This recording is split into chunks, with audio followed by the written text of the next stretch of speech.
She's coming to help us.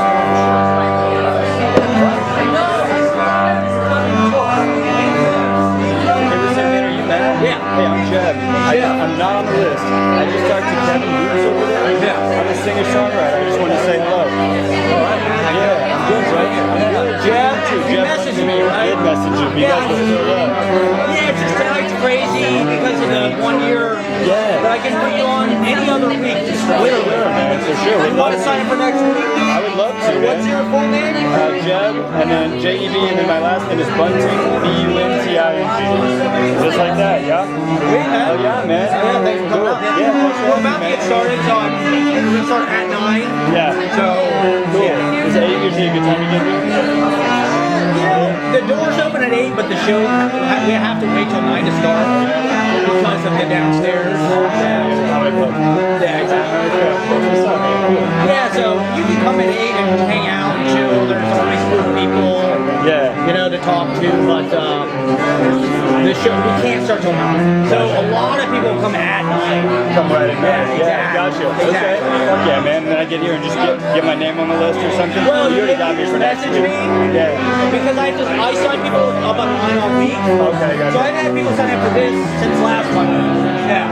Gotcha, So anybody that messaged me today, I kind of just have to be like, sorry, because there was 60 people signed up, so it's like, I'd love to be able to put everybody on, but I don't want to give anybody like a false hope or anything. Yeah, that's a lot of people.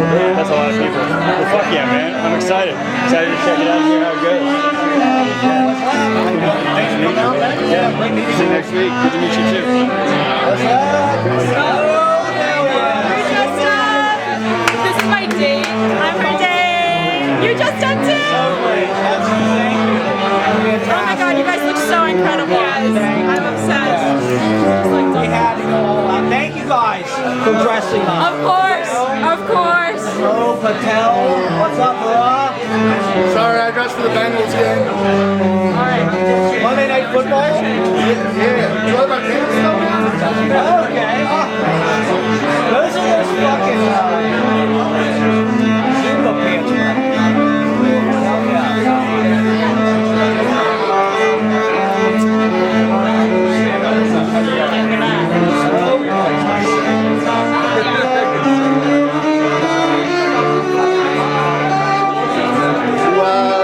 See what you got me? Yes. Let's see.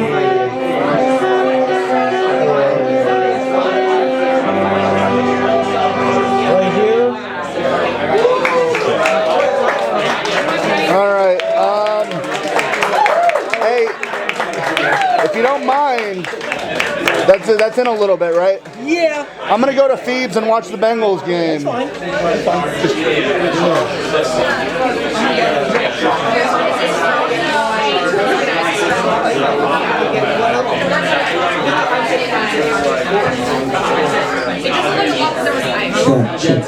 Ladies and gentlemen, give it up for the phenomenal syngja. I mean, look at the outfit. Can we give it up?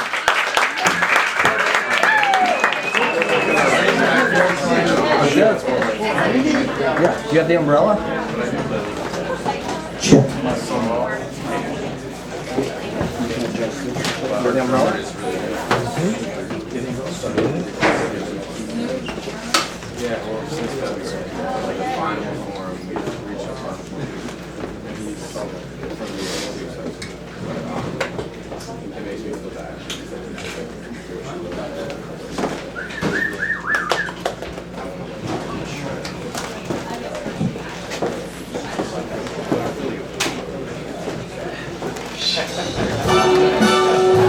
Crank it! Can we crank that music? Crank it! Ashley, Jesus! Alright everybody, thank you all for coming out! It's the 1 year! Start spreading the news, baby! It's Easy Paradise time, you're all stars! So today, we all came here to New York, the girl capital, to be a part of it. And we have all the stars. We have Clare, donaher in the house, everybody. We have Leemore. How you doing, Leemore? great. leemore, true New Yorker. We got Power Himsa in the house. Hey. Give it up for Power Himsa, everybody. I'm trying to adjust my levels. I'm adjusting my levels. All right, how's that? That's beautiful. New York. Come on. Nick is here. Matt is here. How you doing, brother? You look great. Spectacular. Nick is spectacular. Woo! How we doing? Come on. Are you ready to rock? To the king of the hill. Let's off the heat. Surya, dear, how are you, Brandon? We love you, man. Jack, that's right. Jack, bro, how you doing, man? Check out the cut. I'm good, man. Jack, bro, this good. How are you, brother? New start of it. In old New York. Come on. I can't make it there. I'll make it anywhere. It's up to you. Red room, easy paradise.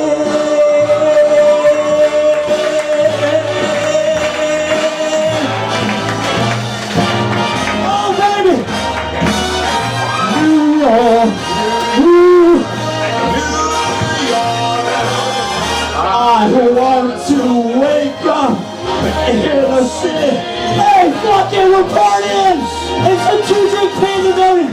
And find out king of the hill, top of the hill, king number one, king of the hill.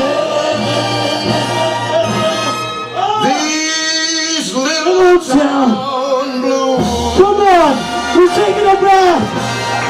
We're in the bath. Melting. I'm melting.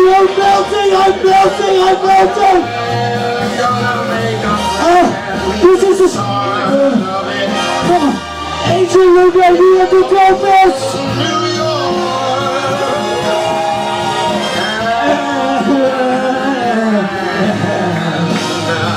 It's weekend, make it now. Make it. Anywhere, it's up to you. Easy, well done.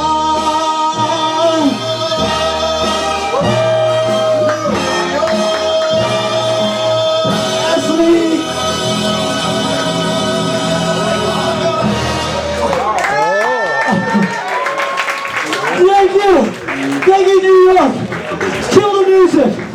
Kill the music. Kill the ads. Thank you. It's up to you, Easy Paradise. Give yourselves a huge round of applause for coming out. 1 year. We are infants. We're learning to walk. We're taking over the open mic powers in this country, okay? This is the ultimate open mic in this country. Okay? Yes. Wow. And what a journey it's been. I mean, come on. Clare was with us all summer, killing it every night. Killing it. But I've been here for... Ashley was in California for a month, but we love having her back, baby. We got the wireless.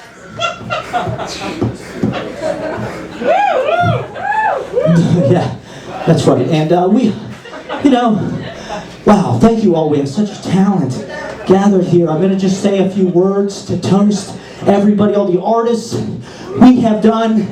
I think this is maybe our 51st show.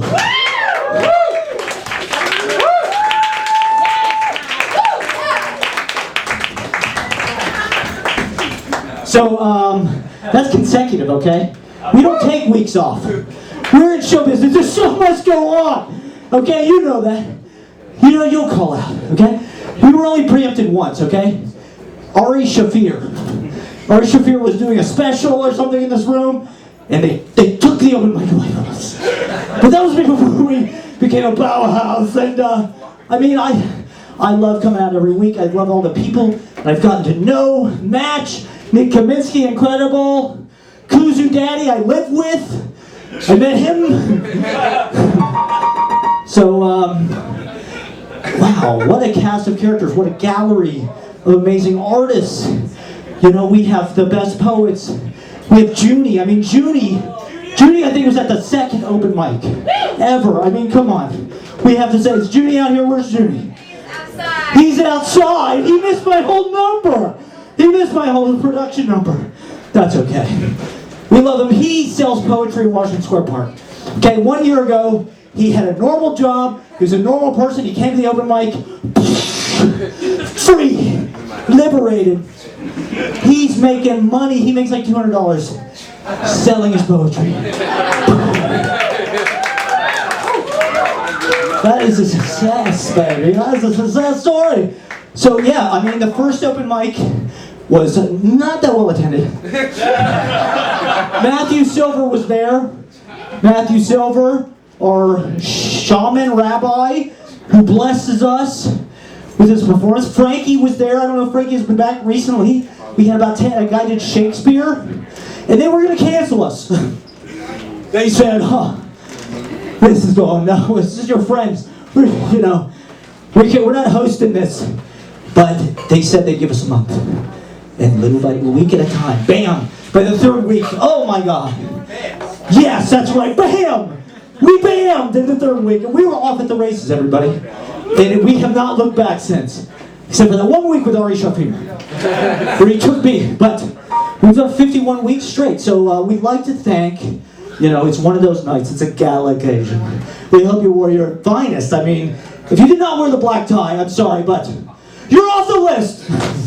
No, I'm just kidding. No, we want to thank, it's optional. It's never mandatory, but I like dressing up. I bought a tuxedo in a thrift store for $20 in like 2007. So I've done a lot of mileage out of it. I was a wedding DJ. This tuxedo has seen a lot of Midwestern weddings, okay? Played a lot of Taylor Swift and Journey and celebrate good times. But we had Bach. Can we give it one more time for Syngya and the amazing Bach performance? I mean, we have masterful. Bob Royer is here.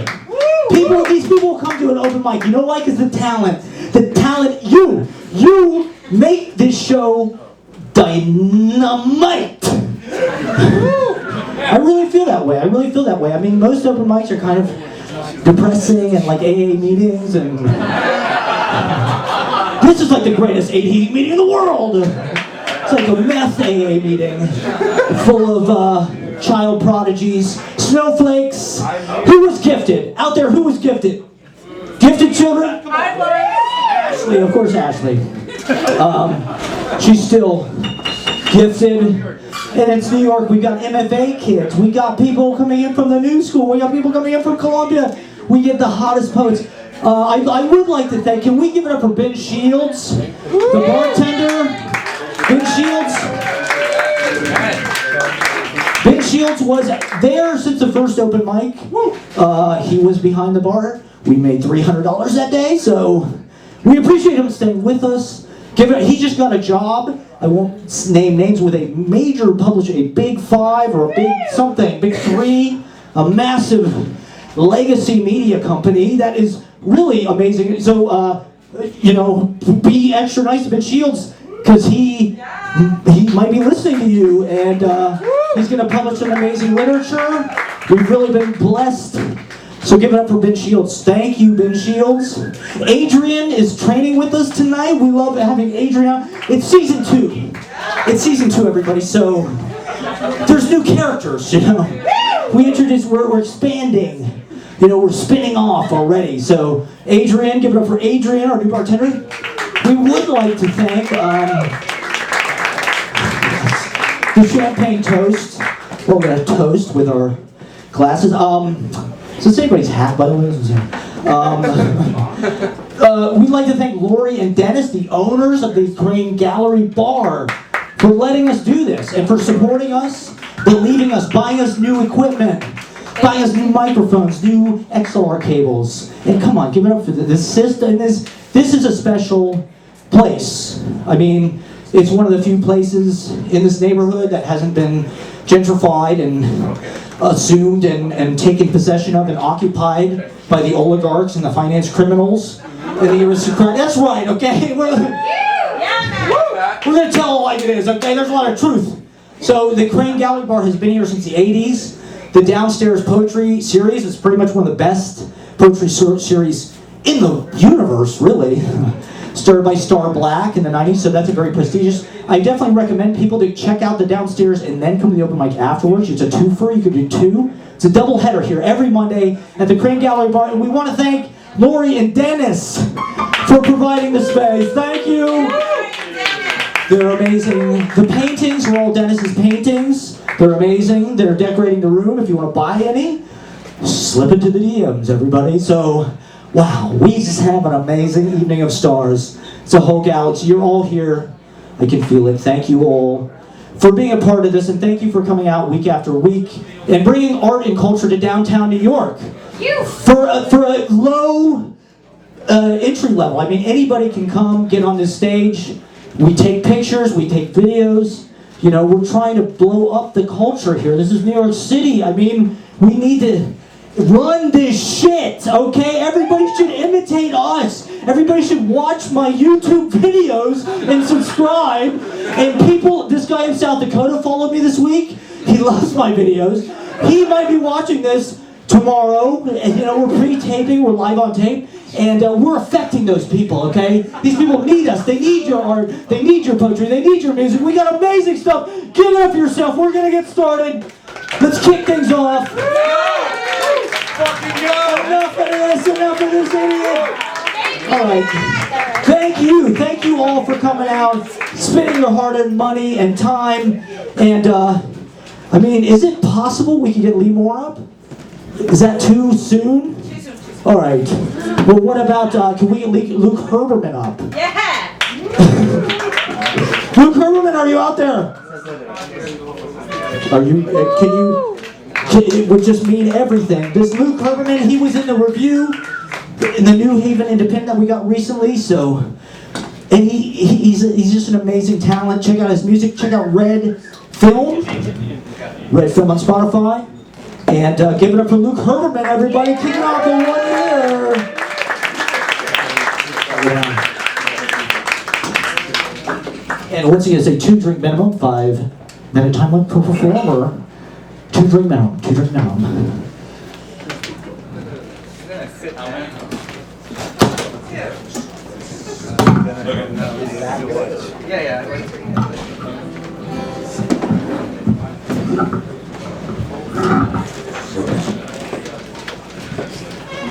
Give it up for Luke Herberman, everybody.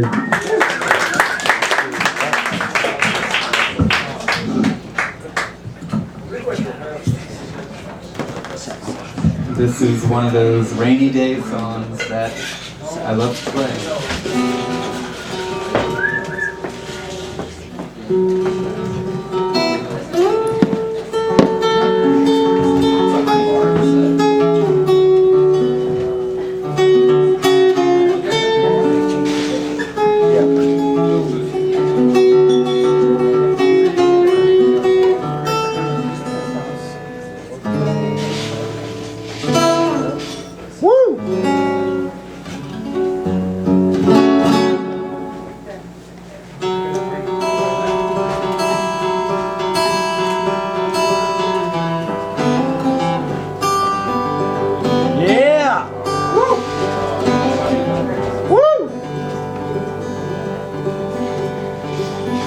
I hear the drizzle of the rain, woo! Like a memory it falls, soft and warm, continuing, tapping on my roof and wall. And from the shelter of my mind, through the window of my eyes, I gaze beyond the rain-drenched streets to England, where my heart lies.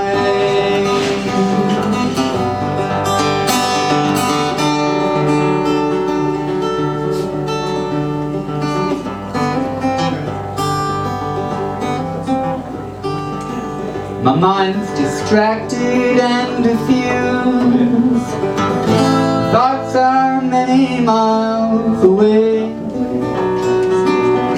They lie with you when you're asleep, kiss you when you start your day. And a song I was writing left undone. I don't know why I spend my time writing songs I can't believe, with words that tear and strain to rhyme.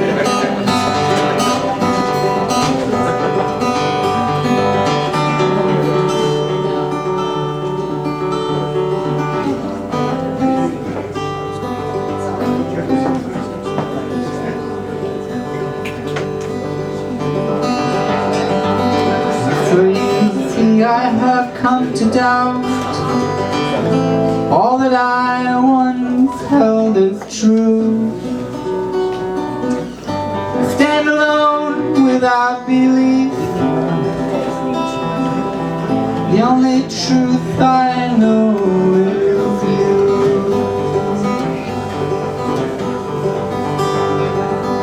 And as I watch the drops of rain weave their weary paths and I know that I am like the rain, there before the grace of you go I.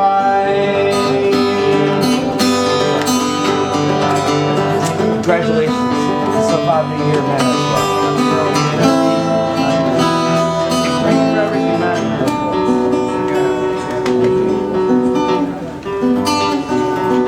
Here's looking at you, kid.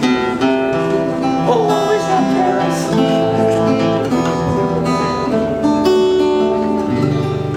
Yeah! Woo! I'll come here forever. Yeah! My name is Luke. Oh, yeah.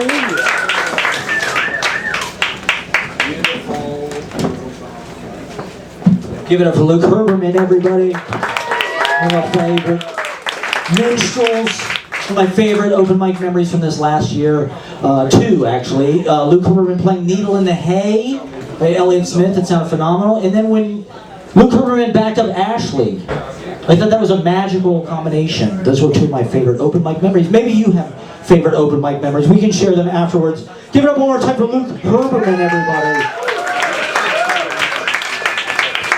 Right, do we have Chloe Martin? Can we get Chloe Martin up? Is that possible? Can we do some comedy? Give it up for the hilarious Chloe Martin, everybody. Thank you. Or maybe not so funny. Let's lower our expectations. Yes. Wow, I can't see any of your faces, and that's amazing. Wow, I love this. Give it up for your host. This is amazing. This is my first time at this open mic, and I'm so pleased. Most stand-up open mics are just really depressing. This is not. But anyways, I'm Chloe. I'm in my 30s, which is like really fucking scary because I still have no idea what I'm doing in my life. Yeah, growing up, my parents, they would say, "Oh, Chloe, she's just a late bloomer. She'll figure it out eventually." But now I'm getting at that age where I'm like, what if I never figure it out? Like, I'm 32 and I'm still waiting for my boobs to grow in. When I was a teenager, my left one started to grow, but then she got scared of misogyny. So she stopped, and then she spooked the other one, so she never even tried. So, yeah. I got a bud and a dud. But I really shouldn't complain. You know, my life's pretty good. Like, I'm married to a man, which I know is not the vibe anymore, but by 1950 standards, I'm a successful woman. So, I also don't have any children, which is great. And by today's standards means I'm a good person. I feel like comedians make fun of children a lot, but that's because they deserve it, alright? Children are fucking scary, alright? They're so perceptive, and they just see your weaknesses and they just go after it. Like, I was recently down south visiting my husband's family, and I called it my husband's family because I don't play them. But while I was down there, we were taking a family picture, and he has a nephew who's 2. And he was doing 2-year-old things, you know, just being crazy. And so I looked at him and I was like, hey, look at the camera. And I know sometimes I have kind of a shrill voice, and it's something that, like, I'm insecure about. And after I said that, he looked at me up and down, he smirked, and he went, look at the camera!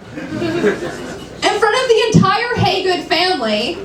And they all started laughing, and I felt like I was in middle school again, so that was traumatizing. My husband also has a niece, and she's 5, and she wanted to show me her gymnastics routine one time. So she came up to me, and she was like, Uncle Chloe, watch me do a cartwheel. And I was like, that's rude. I mean, I know I don't have any boobs, but I clearly identify as a woman. But then I thought about it, and I was like, you know what? There's less expectation on the masculine, right? Like if she called me Aunt Chloe, I'd probably have to bake her cookies and wipe her ass, which I'm not fit to do, and apparently she knows too. So I now identify as an uncle. Yeah. But yeah. I just moved back to New York City. I was actually in Berlin for the last few years, which so much fun, highly recommend. Great place for people in their 30s who have no idea what they're doing. But yeah, it's been an adjustment coming back, and I was talking to my therapist the other week, you know, just talking about all my problems. Oh, poor me, don't know what I'm doing. You know, I just moved back from Europe, so sad. And yeah, hard life, really hard life. And she looked at me, she's like, Chloe, I think you're mildly depressed. Which, bummer. And I looked at her and I was like, well, what's the difference between being mildly depressed and fully depressed? And she's like, well, it's not like we need to call the psychiatrist or anything. And it was in that moment I realized I wasn't getting any Prozac. No. I get to work through my depression the old-fashioned way. Positive thinking. Yeah. Maybe I can manifest it away. It got really sad in here. Don't worry, guys, I'm fine. Everything's fine. I have a therapist. Just no drugs. But yeah, anyways. So I have been working on it, though, and I've discovered, you know, there are some pros to being depressed. For example, you don't have to get ready for bed every night. Because you're already in your pajamas from the night before. You don't need to wash your face because you didn't put any makeup on. You do have to brush your teeth, though. Yes, because when you are depressed, you do need to complete at least one activity per day so you don't completely spiral. So today you brush your teeth, tomorrow you brush your teeth and your hair, and sooner or later, you're a wellness guru on Instagram selling your secret to happiness, which is basically an appropriated meditation practice, but with your special touch. A smile! Namaste! But yeah. Therapy, it's interesting. There's a lot of diagnoses now, right? Like everyone's depressed, general anxiety disorder. But I think I know why there's such an uptick. Because there's an uptick in therapy. Like, it's cool now, right? Like, therapy's the new pissing contest. Before, it used to be whether you had an Android or iPhone, or like a Prius versus a Subaru. Now it's whether you have a psychologist or a psychiatrist. But if you have a psychiatrist, you win. Because you get the drugs. All right, thank you. I'm Chloe. Chloe Martin. Give it up for Chloe. That was the first time here on Easy Paradise. We're starting season 2 with new characters to keep it exciting. All right. Could we get Olivia? Yeah, I agree. Stay away from Adderall and all of that. Stay away from psychiatrists. Natural. All right. Do we have Olivia Antonia Martino? Olivia Antonia Martino, are you out there? Give it up for Olivia Antonia Martino.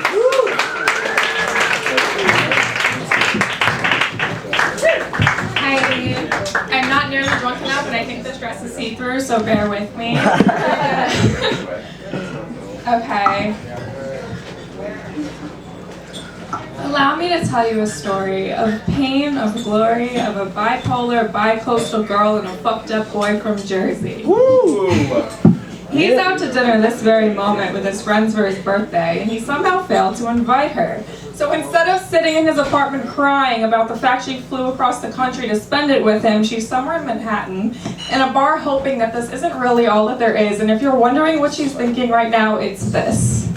Why don't the bad men ever hit me so I have marks that bruise or something to prove that my love is always rooted in misery? And why do I keep asking why? And where did I get this goddamn God complex? And when did I become so fucking self-conscious or self-obsessed? And I hate the stage because I don't approve of how my complexion looks mixed with the lighting. But I get drunk and I do it anyway because to me my art is my only fair shot at fighting. My obsessive compulsions have followed me throughout my life. I've always looped words and phrases of significance, sometimes for years, sometimes for minutes. I learned what spite was in an IHOP at the age of 6. My father was too drunk to make breakfast on Sunday morning come 10 o'clock. So my mother dragged us to a chain restaurant diner, and my brother and I would have torn into Happy Face pancakes if been none the wiser. But she looked us in our whipped cream frosted faces and said, "I'm going to tell you something I don't want you to forget. Trusting someone you think that you love will always end up in heartbreak and regret. And maybe that's for the best. Maybe it's a little bit like fate, because every time I'm happy I can hardly stand to create. And I happen to long for these moments where I can relieve myself of any excess weight. So I suppose I should thank the Jersey boy, because last time I stood up on this stage I was running out of stories to tell, because with him I was falling in love and I was finally figuring out how to be enough, and I didn't have to fill in that narrowing void. But over the last few days all hope of narrowing has been destroyed. So if the boy I love ever hears this, and I hope someday that he might, no matter how much I fucking adore you, everything that's good between us changes tonight. You said that you care for me, you assured me I fixed you. And I know that in an hour I'll regret this. I'll be sitting on your lap smiling like an idiot, asking about your day, wondering how in the world I could be so lucky, wondering how a boy like you could possibly choose a girl like me. And believe me, I want to be happy, I want to be smart, I want to get up under these unflattering lights and rhyme about politics and war and important matters of the heart. But I am a woman without substance, I am a lover without love, I am a poet in a losing battle with language, and part of me thinks I'll always be the first to leave, but I'm running out of places to run. I hope that maybe the situation was a blip, an inconsistency, because you wouldn't feel bad about doing sinister things if you didn't really care for me, and we'll go in circles all the way down to the 8th one in hell. My friends will ask me how I'm doing, I'll say I'm fine, I'm doing well. I'll suck the poison out of this bite, I'll spit it back into somebody else, I'll near blacking out and recite a cliche poem and make violent, fucked up love to myself. I'll hit me where it bruises, I'll choke me where it'll mark. I'll put on my shortest skirt and highest heels and go for a walk at midnight in Central Park. I'll dine at IHOP and order everything they have to offer. I'll put it on your credit card and make you wish that you kept up the good boy act just a little bit longer. I'm 24 now with whipped cream all over my fucking face, and spite is a 5-letter word that stopped tasting sweet 18 years ago and will strip me of any remaining shred of dignity and grace. And I want to thank you for listening to my story of a shell of a girl and a boy I'm partnered at a birthday dinner party. The girl is ashamed and embarrassed and sick in the head and the heart, and she would be completely alone if these fine strangers didn't allow her to stand up here and share her shitty sad girl art. But she wants to, she has to believe that despite these vicious cycles that always somehow land her in a place like this, she is awaiting the best part, because when that girl is hurting, despite being afraid and alone and feeling like a fucking narcissistic fraud, as that familiar feeling of sorrow comes creeping in, she's still standing and she's still speaking. So he can have his fucking birthday dinner party, because when it comes to heartache and love, when it comes to spite and sin, she is the one that comes out a winner. Yeah!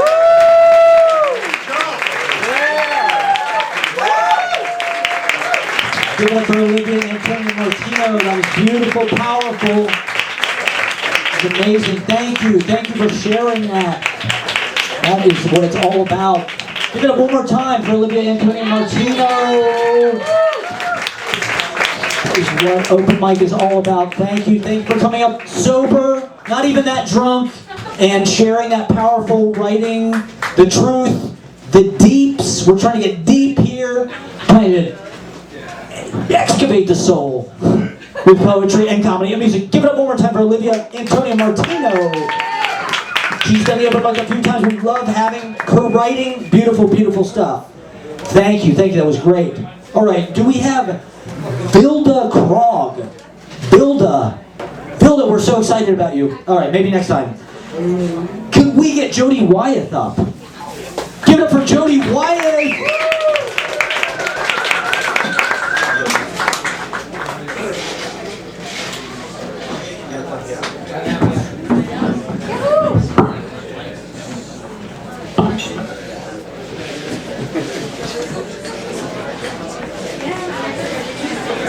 It's going to say 2-drink man.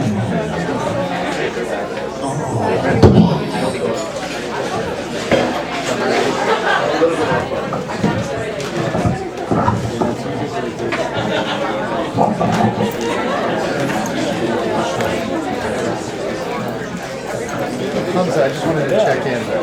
How are you? What's up? Hamza, Yeah. I'm somewhere nearish. Okay. Cool. But a lot of people are not showing. Thank you. Hello. Did you sign up?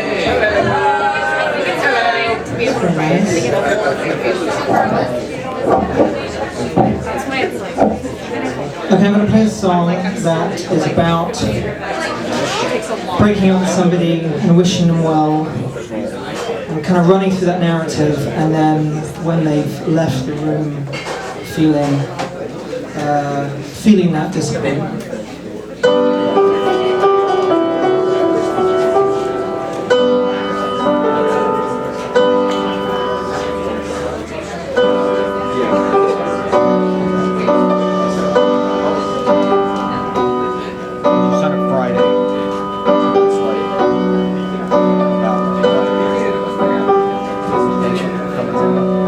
You'll be the star, and I'll be the light. People all move on.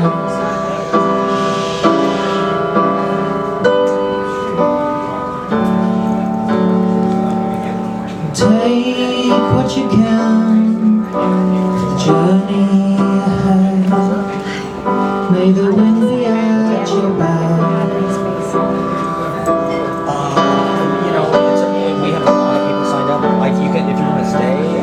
Cause all I know, love is not a falling star. So we go together in this broken heart. All I know, nothing more can come of this, my friend. Some things need to end. I'll be afraid no more, no longer hurt. There's beauty at the point of letting go. Nobody tells you when the scene may end, but I'll see you in the next time.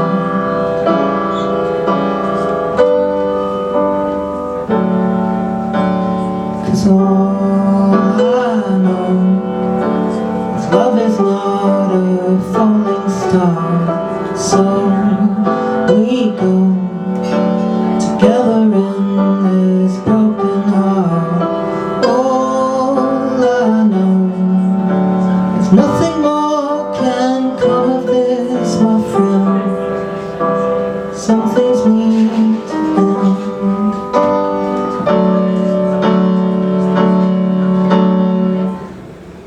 These don't work. Yeah, there's How nice. No, it's got a song.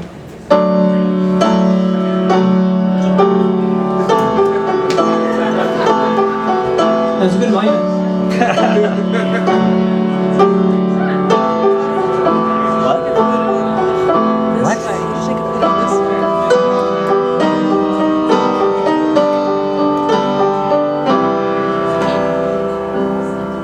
So this is the regret.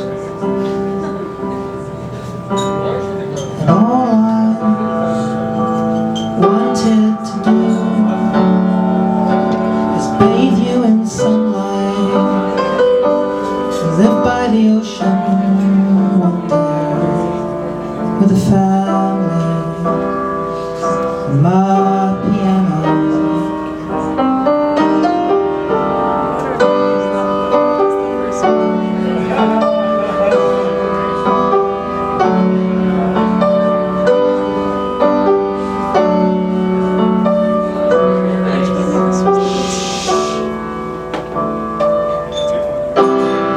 Thank you so much.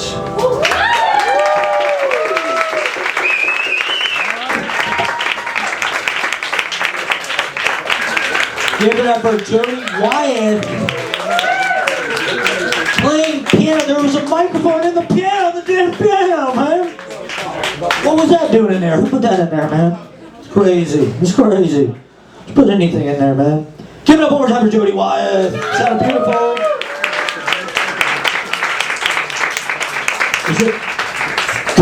Is it possible we can leemore up now? Give it up for the great leemore, one of our all-time superstars.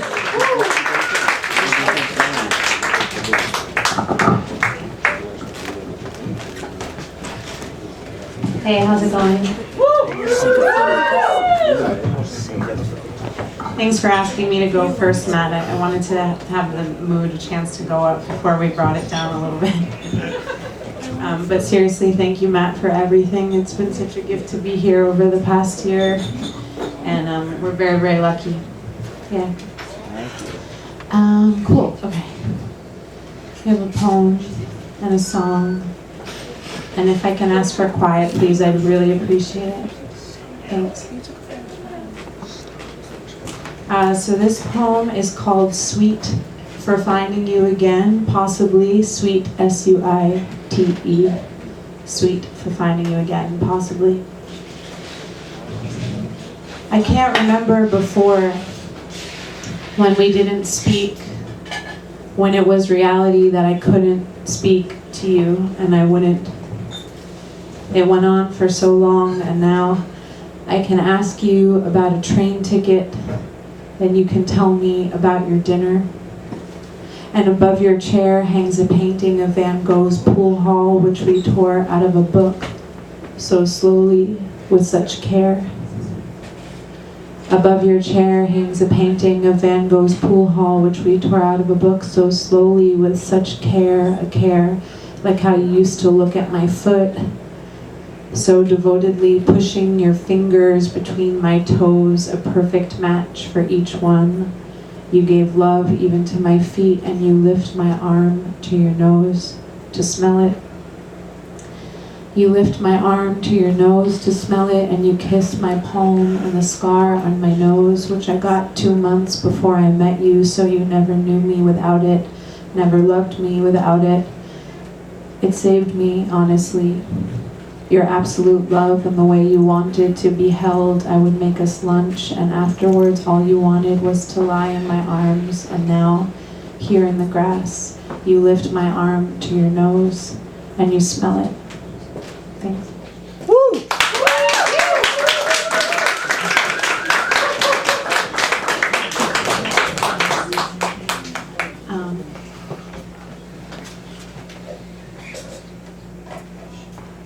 Well, this song is called Jolene, but it's not the one you think. It's Jolene by Ray LaMontagne. Yeah. Cocaine flame in my bloodstream, sold my coat when I hit Spokane. I bought myself a hard pack of cigarettes in the early morning rain. Lately my hands, they don't feel like mine. My eyes been stung with dust and grime. Held you in my arms one time. I lost you just the same. But Jolene, I ain't about to go straight. It's too late, 'cause I found myself face down in a ditch. Booze in my hair, blood on my lips. The picture of you holding a picture of me in the pocket of my blue jeans. I still don't know what love means. I still don't know what love means.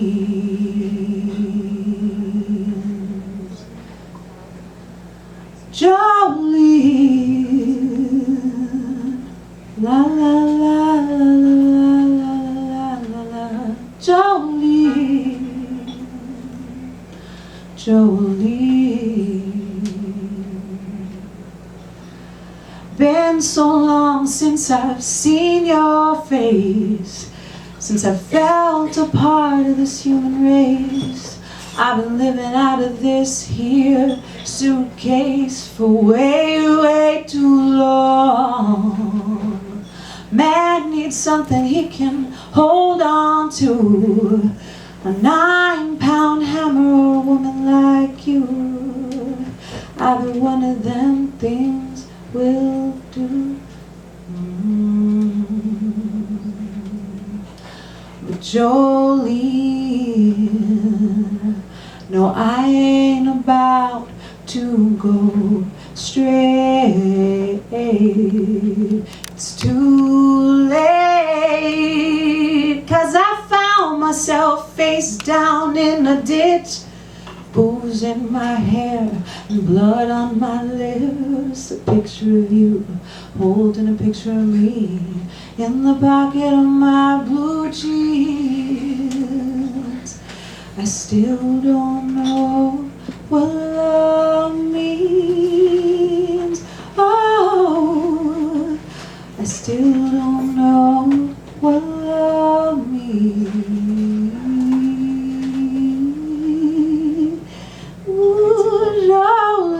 Jolene, la la la la la la la la, Jolene. Thanks so much.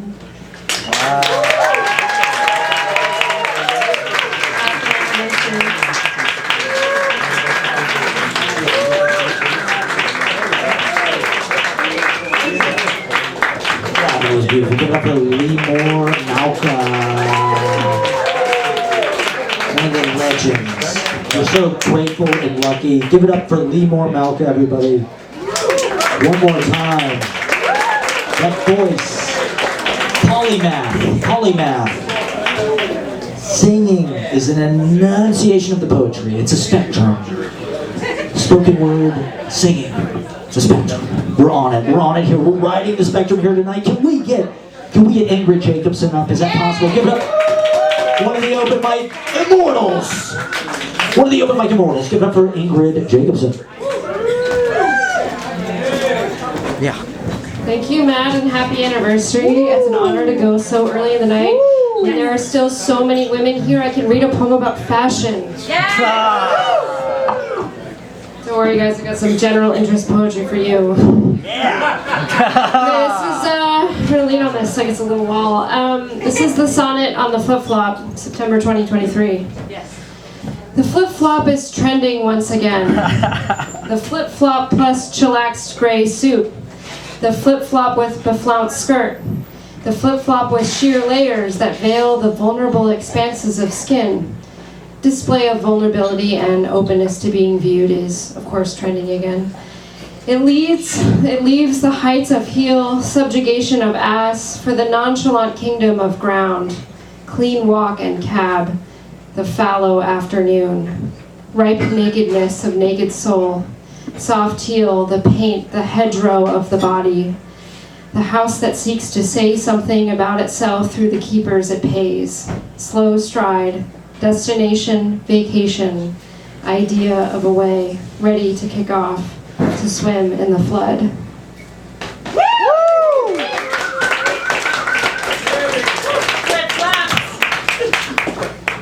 Okay. This one is about the first cold day, which I don't know about you guys, but like when it's really cold and sun and like spring springs, New Yorkers go fucking nuts. You know, like people are like singing in the street, like everyone's cutting off their pants. It's like such a jubilant time that we all wait for. And in contrast, at least for me, like the first cold is like, what? We do this, you know? Like I spend the whole summer taking it for granted and thinking like this is how it's gonna be always. So this poem is about that. It's called First Cold Day. The first cold is sudden, without warning, because no one is listening. Because to be ignorant of cold is to take summer for granted, and summer is the season of for granted. Endlessly expansive and sweat and party potential, expanse of light and also time. The future is cold, theoretical. The first cold comes to the unprepared. It shames us in our garb. Loose linen and cap sleeve and beshorted leg were shivering on the roof. How could we ever have been so vulnerable? The cold asks us. You look ridiculous. Go home. Put on your armor. Know that the earth can kill you, and it is time for many things to die. It will wash through the leaves like slow fire. You who live through the time of the dead, feel the cold. Feel how ridiculous it is to be so ostentatiously alive.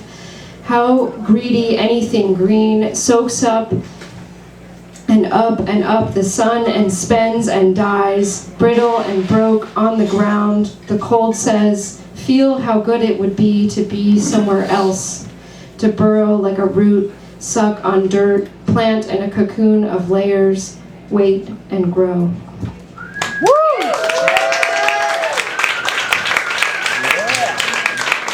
Okay, this is my last one. It's based on like a horrific vision I had while I was applying for a job at the New York Times. I didn't get the job, but I did like really postulate in the DMs on LinkedIn. So if you work at the Times, and you want a deranged mind like this one, run it into the fucking ground. No, this is based on like a horrific vision I had of like me presenting something to the great grand hoo-ha of the New York Times and pitching them like a bunch of influencers that would replace all journalists and would replace truth. And we would call it the New Influencer Times. I'm really sorry for this. I'm sorry, but it just has to happen. It's called the New Influencer Times. You guys see it in the font, you know what I mean? New Influencer Times. The influencers read the time aloud. The influencers announce the weather. The influencers pen the obits of other influencers, RIP. The influencers talk sports, mostly human pong, racket, long court, and stunts that pass like fevers through schools and towns, and big games that look small and very far away. The holdouts that have not adjusted the arena for vertical aspect ratio viewing.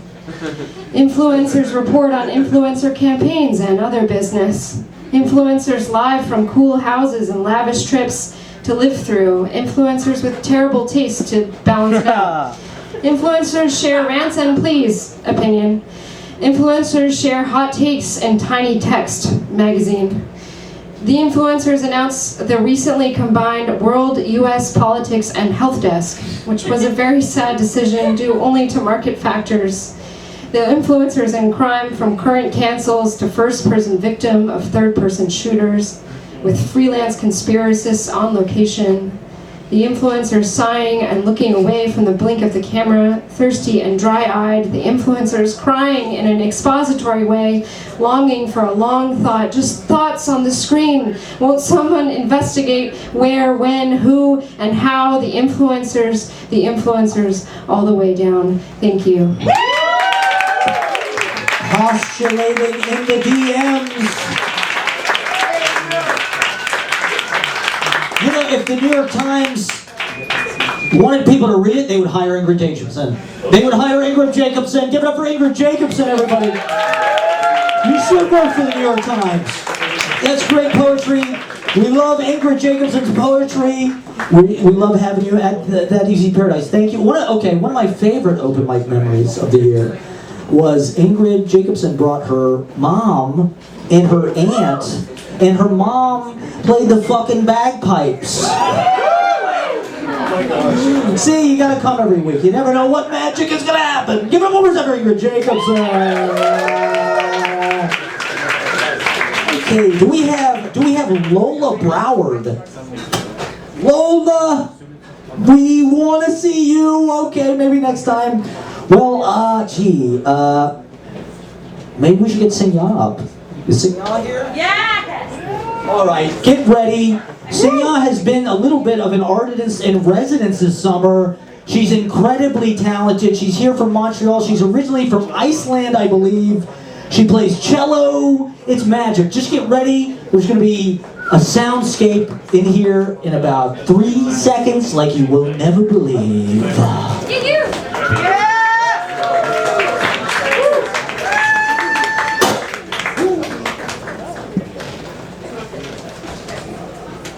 Somebody want to go up while I'm... Yeah, okay. I'll go. No, I gotta get to the... All right, well, Syngya is getting ready. Okay, do we have, can I get Surya Deer up? Yeah! Surya Deer, give it up for Surya Deer.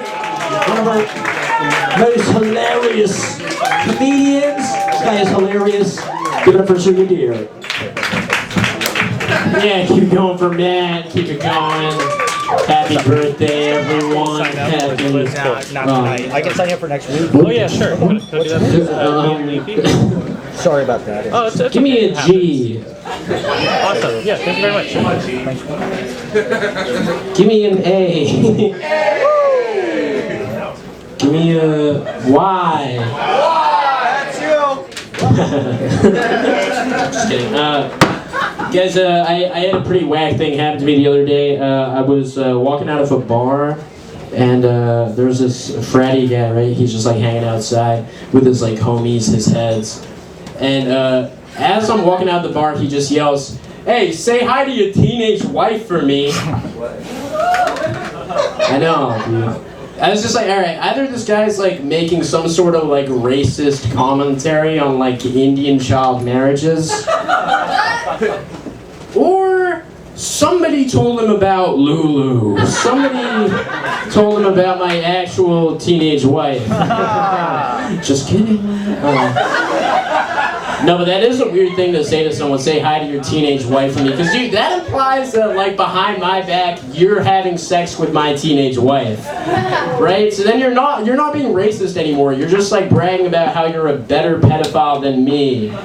Which is ridiculous. I'm the best pedophile. What, I don't know. I don't usually talk about being brown. It's but I'm doing it anyways because it's Brown Heritage Month. It's I made that up. It's not it's not a thing. It's Latino Heritage Month, but fuck it. I figured I'd steal one more thing from them. You know, apart from their swag. No, but I don't know. The thing is, like, I don't really know how to talk about, like, the traditional Indian experience because my parents were very, like, cool and progressive, and they raised me with white privilege. So I can't really talk about that kind of stuff on stage, you know, because my parents were fucking cool as shit. That's why I resent them, and for that, I will resent them forever. It's no, I can't milk my parents for juicy immigrant material like other Indian comics. It sucks. Like the other day, like a month ago, I actually I came out to my parents as bisexual. I came out to my parents as bisexual. You know what they said? They said, "Surya, we won't love you any less, no matter what." I know, fucking libtards, right? Fucking what the hell? Hey, you hear that? That's the sound of Mahatma Gandhi rolling in his grave. All your what? This isn't what they taught you. All right, whatever. I'm heated up. I could be bi. I don't know. I have a young cousin. She's like 10 years old and she lives in the UK. And the other day she sent me an impression that she did of me. She sent me a video and she was just like, "Hi Surya, I've got an impression of you that I'd like to do." And I was like, "Oh, this is gonna be like really sweet, really cute." I click on the video, and this is my cousin's impression of me, right?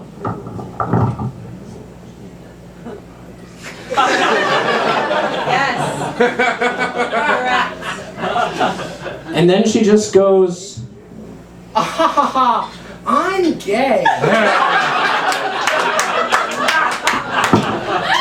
What the fuck?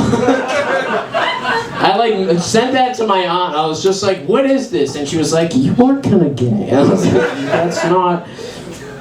It is ridiculous." I can't. My aunt. She said what she said was, "You know what it is? I think they just taught them about like LGBTQ plus awareness at school." I was like, so much for awareness. This girl's gaydar sucks, cause I'm fucking straight as an arrow. Right, guys? It is kind of weird that they're teaching like my cousin about gay people at school, right? That is like kind of strange. I don't know. It's strange. It's strange to me because like I didn't learn about gay people in the classroom. I learned about that from the streets. Fuck. That's embarrassing. How about this? This is a cute one. I'm on the hunt for a therapist right now. So if anyone sees a little bald man in a tweed jacket, tell him I'm coming for him. Tell him. I gotta be honest, I've been in the process of breaking up with my situationship for the last hour, and I really didn't think I'd have to go on until like 2 a.m. But I don't know, it's the Mike's birthday and Matt was in a good mood, so fuck me, am I right? Just kidding. Guys, you guys been great. Woo! Surya dear. So hilarious. Give it up for Surya dear, everybody. All right, now we have a very special treat. Yeah! Everybody get ready. All the way from Montreal, give it up for syngja!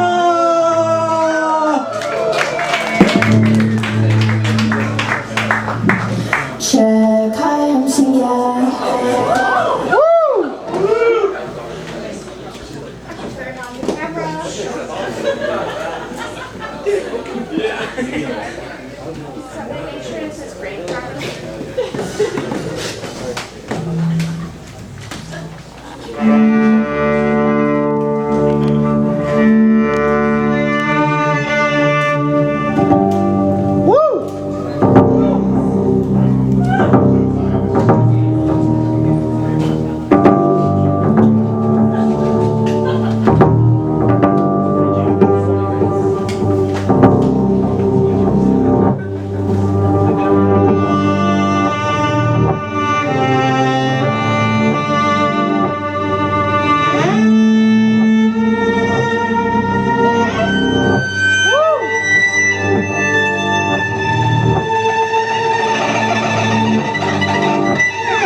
Look at the dress, come on! That's how you do it, everybody, come on! Look at it. Look at the sequence! That's planning ahead. And the lights, man, the shoes. Come on, the black light shoes, everybody. They glow in the dark. Oh my God, give it up, give it up, give it up for Syngja! The legend, the artist. I mean, one of the extreme privileges of doing this has been working with Syngja over the past few months. It really has been, absolutely. We are so lucky to have you.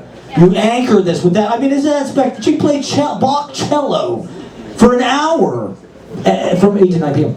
You can use this one, I think. Or maybe this is an I think.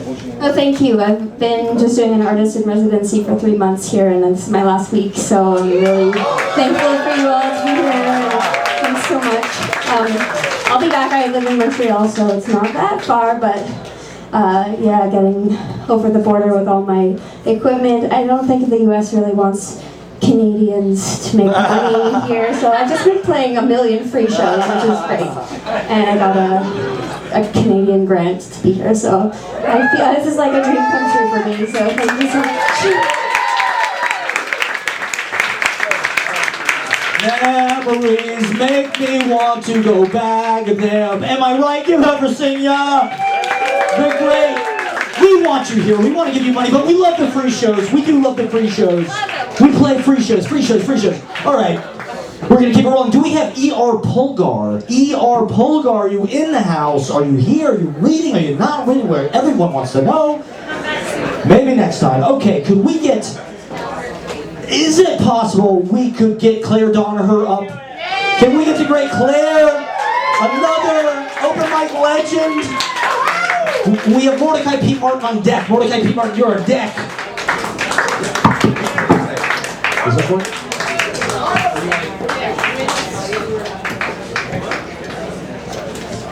Do your thing. Sorry, give it up for Clare Donaher. You know, when I first put on this dress, I was like, I feel like a femme fatale in like a detective noir film. And then I got here and I'm like, I'm just a slut whore, and everybody knows it, and you should shoot me. Welcome to being a woman. So, this is true. You might not be able to tell by looking at me. My mother was a nun. Genuinely, from the ages of 19 to 26, my mother was in the Catholic convent. I don't know if there's another kind, but she was a nun. And I'm a lot like my mother in that, you know, the guys I go after, they tend to be a lot like Jesus. And that I want to kill them in public with nails and hammers.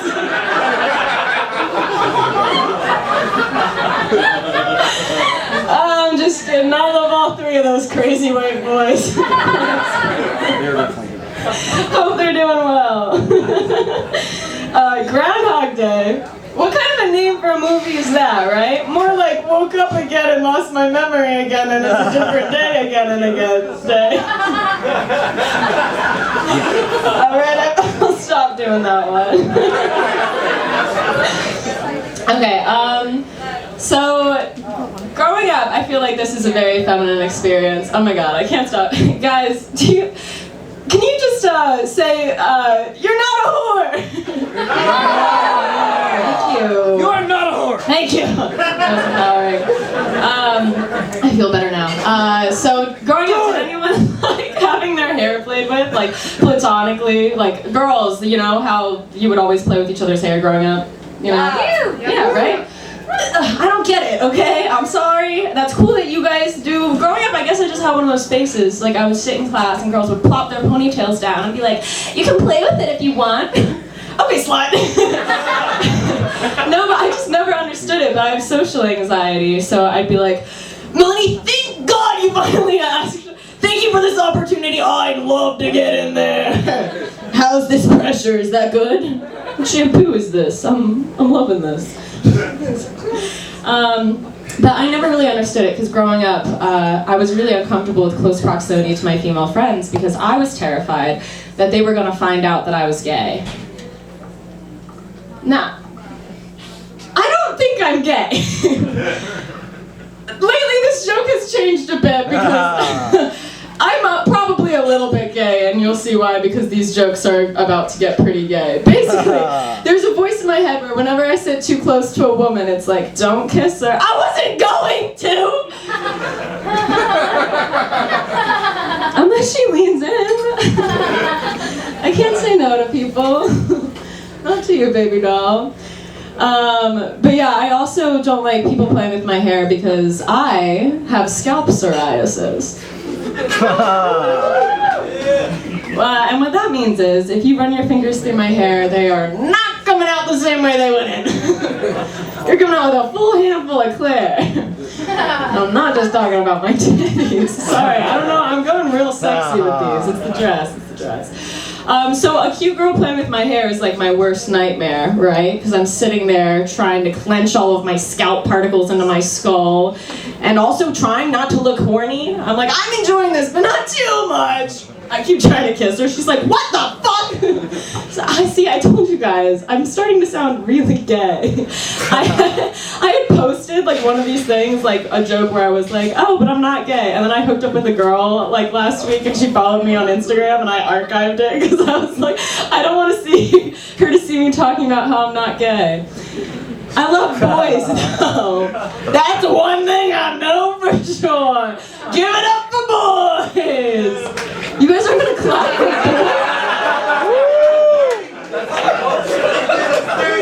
I know some of you guys are out there. You didn't clap for yourselves? Yeah, Jesus Christ. You guys want me to be gay. That's what this is. I've got a tumor in my right boobie. It's benign, but you thought I was brave for like a second there, right? You guys were like, God, no, not Claire! She's so young! No, okay, I'm allowed to talk about this because they thought I had cancer, and I had a big cancer scare where I had to get biopsied and all that. Ugh, I know. You're back to thinking I'm brave again. It happened right after my first ever breakup with my boyfriend at 19. So he was the only person that had ever touched my boobs. And then I walked into a doctor's office, and suddenly a lot more people were wanting to get up in there. They were like, let's figure out what's wrong with you. And I'm like, nothing feels wrong about this. Can you imagine I'm like lying on the table, the woman doing the thing, she's like touching my boobs, like you trying to kiss her, I'm confused. She's like, you might have cancer. I'm like, exactly, there's no time. Take me here. No, but they did, like they kept passing me around to different offices. I guess it was like a big deal or whatever. But like at a certain point they were like, this is a med student. Can he... Baby, a successful man, he can touch both of them if he wants to. I think I've got a tumor in my vagina.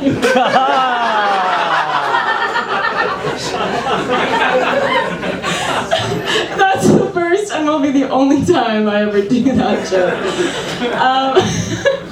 So, okay, the last thing I'll say is I used to warn guys about it, right? Because a tumor in your boob, it's a bit jarring. Imagine if you're eating pudding and then you bite down on a battery. It's harder than you would expect it to be. Whatever you're picturing, it's harder. But then I realized I have sort of a Princess and the Pea situation going on. Thank you. I gotta know what's up. But no, I decided that I'm going to marry the next guy that gets to second base with me and says something about it. Because do you know how many guys I'm hooked up with that don't say anything about it? You wanted to hit it so bad you were gonna let me die?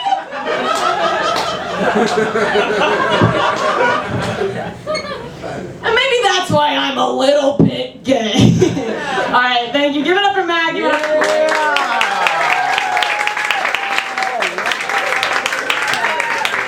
Give it up for Claire and that one-time limited joke that she shared with just this exclusive crowd here on the 1-year anniversary. Was that an ad-lib?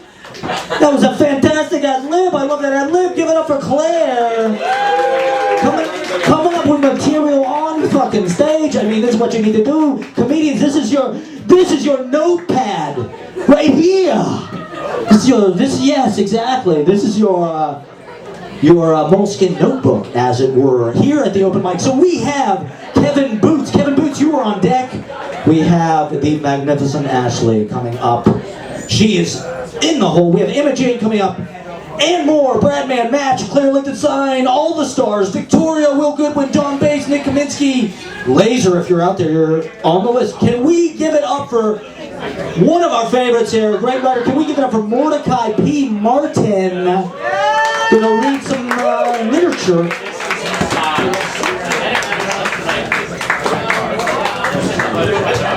You're not gonna believe this. Syngja and I, same act. Exact same act. This comes off. I'm gonna read 2 fiction pieces. One of which just got accepted to a small magazine called ManyWorlds.place. That's the second one. That'll come out in January. So if I don't get to it, you can go read it in January. The only thing you need to know about this story is that the people in it are real. All the events fictional, but the named people in it are real people. And you'll find out, the story explains why they're significant in history and the story itself. Can I get a little, it's fine. Okay, the first thing that happened, so this is a story called Abhimanyu Mishra is a bar mitzvah. Abhimanyu Mishra is a real person. Okay, the first thing that happens is you say, Abhimanyu Mishra may be the world's youngest chess grandmaster ever, but he is not, as far as you can tell, Jewish. And then I say that we really need this one. Can you imagine the Nachasweet Shep? Emanuel Lasker, who was the longest running world champion, Mikhail Tal, world champion, grandmaster, the magician of Riga, now the youngest grandmaster ever at 12 years, 4 months. What a banner day for chess-loving Jews everywhere. And then, of course, let's not forget the advantages to Abi himself. A bar mitzvah right after breaking the record. Imagine his parents, all their hard work rewarded, watching the kid go up to the Torah, just beaming as Abi's voice cracks over the trope. His mother actually starts crying when he says the Shema, just like he said every night before bed since he was a 7-year-old U.S. grandmaster. Abi gives a little Devar Torah, remarkably self-possessed. It's clear he thinks the challenge of public speaking as a kind of chess match. Just stay calm, move your point forward, build your argument. The rabbi studied a few pages of Talmud with him, nothing too tricky. They only got a little time together before he flew to Budapest. But Abi likes it. He thinks of it like a game, a give and take, a struggle. Abi says so in his speech before his family and friends from the school he dropped out of to play, and the people from synagogue who showed up for his bar mitzvah. People chuckle as Abi keeps comparing Judaism to chess, but the speech is good Torah.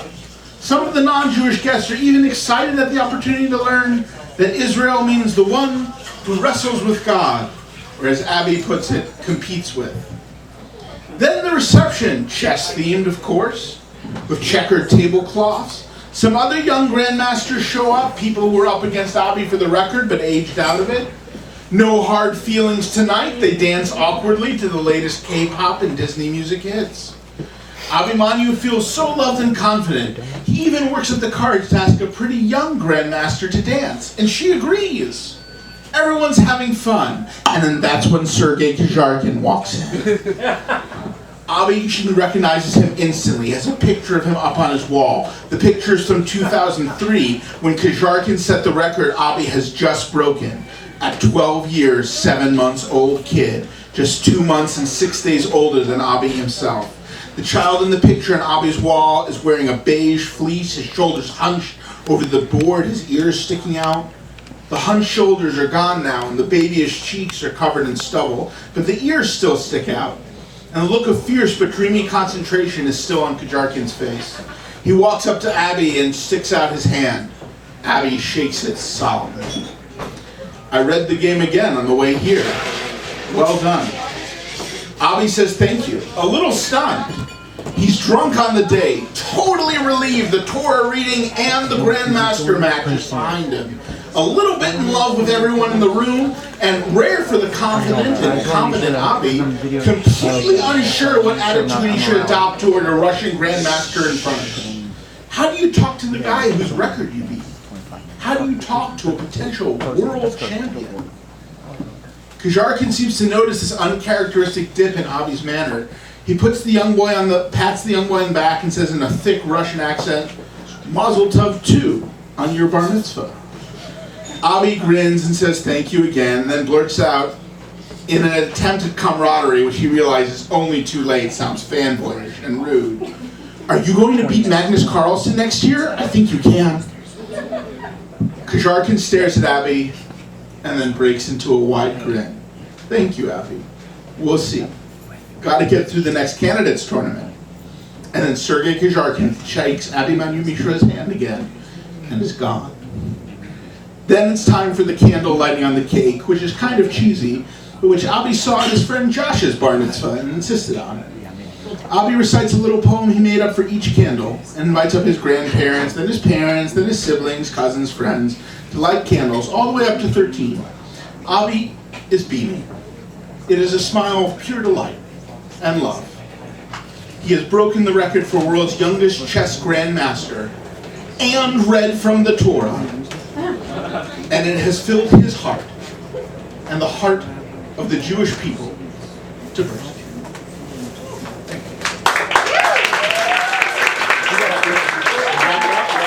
Okay, the next one, keep an eye out for it. It's called Scabby the Inflatable Rat and I Are Getting Married. It'll be online. If you check out my Instagram, it'll definitely be up there once it comes out. Thanks, everybody. Have a great night. Happy anniversary. Give it for Mordecai P. Martin, everybody, and check out that piece online when it comes out. All right, so we have Emma Jane coming up. We have Angel Lugo coming up. We have Kuzu Daddy coming up. Amy Milin and more. We have the immortal Ashley Escobar on deck. Can we get Kevin Boots up to play some tunes? Kevin Boots is a great musician. I think he played a Backstreet Boys song out front last. That was a memory that I'll never forget. Give it up for Kevin Boots.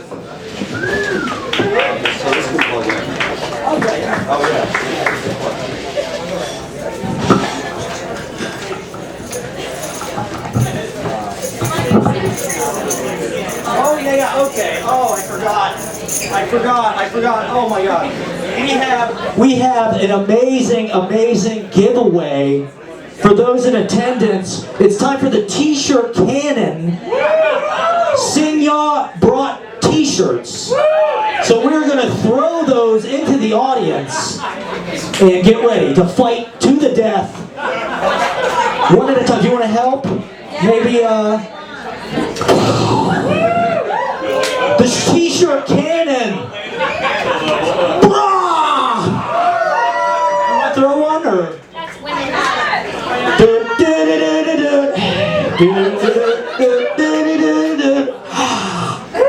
Alright, I gotta get one way out there. They're all sizes. I mean, look at these. Can we just look at them for a second? Just look at it. Just look at that beautiful shirt. Syngja giving these away if you want to give her money. They're hand screen printed, designed by my sister, and I printed them. And usually they're $20 each, but yeah, I love you guys, so. I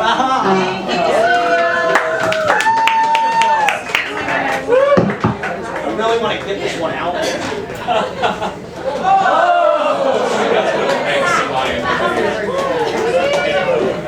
We still need an Easy Paradise t-shirt. I know. I really missed the boat on that one.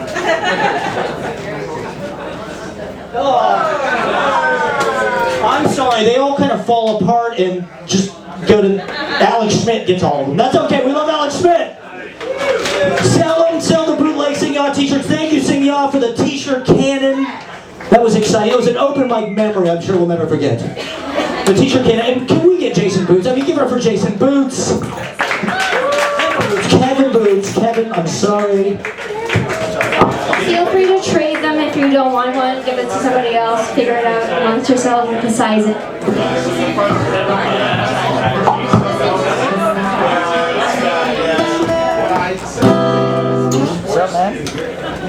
Happy birthday. Good. This is Rupert. Hello. My name is Kevin. Rupert's here for me. Kevin Boots. And first and foremost, I want to congratulate you, Matt, for 1 year. Thank you. It was actually, second thing. Tonight is my second time here. Last week was my first time.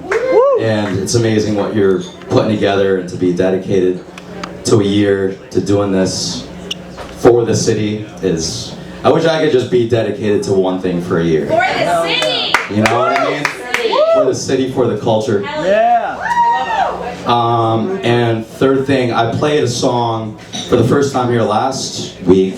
I'm gonna play a different song, but I did decide I will eventually release that song in my first single.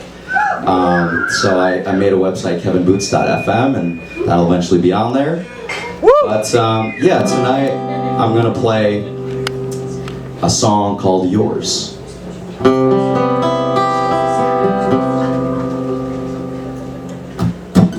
Also, it's a black tie gown. Yeah. Just point that out there.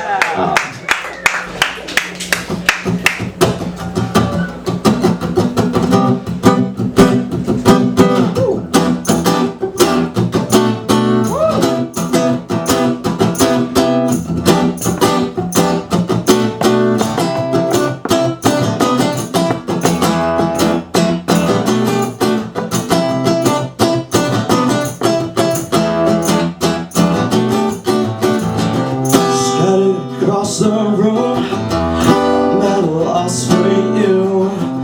All the thoughts rushing through, there's nothing that I can't do. Somehow you look at me, sunken eyes lost at sea. Still I can feel your heat, like it's just you and me. If it were as simple as I wish it were,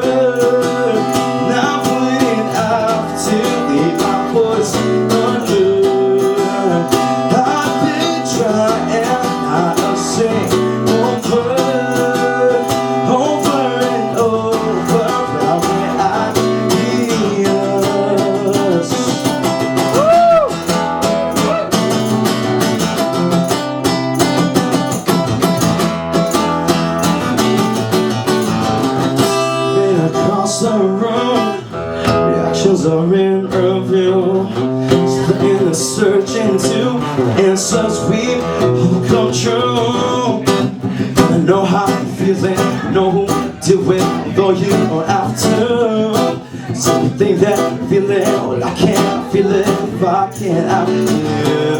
But here's where I simple, so I wish it were.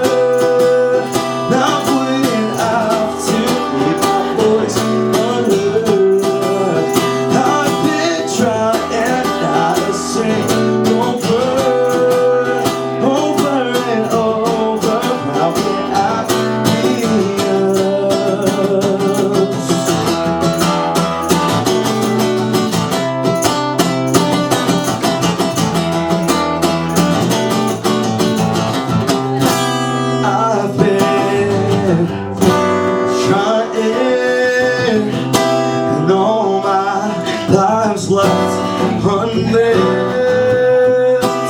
I've been finding out why not here right now.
give it up for Kevin Boots. And is that available on Spotify, or tell us about the streaming? What's the logo? Not yet, but it will be soon. Boots. KevinBoots.fm. Yes, thank you. Thanks. We love the tambourine on the boot. I mean, what is more authentic? And give that guitar, the guitar tone, everything. It's all there, everybody. Yeah, that sounded great. The guitar sounded phenomenal. Wonderful, wonderful. Kevin Boots.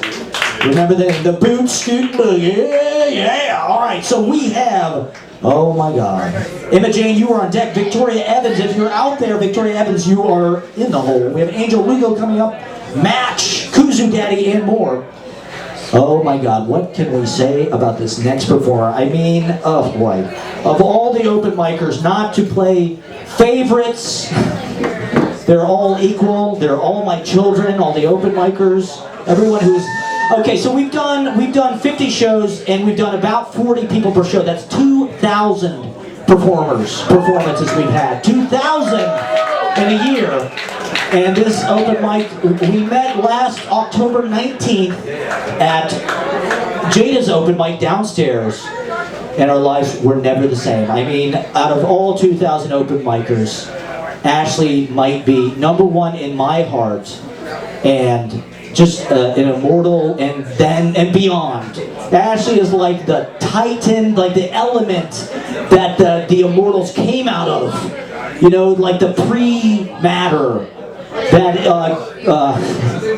But anyway, Ashley is. there are no words. I mean, genius, voice of a generation, godlike. What else? I mean, just it's like a one word name. I mean, there's, you know, Ashley is one of those icons. Easy Paradise icon of the mic. Ladies and gentlemen, give it up for Ashley Escobar.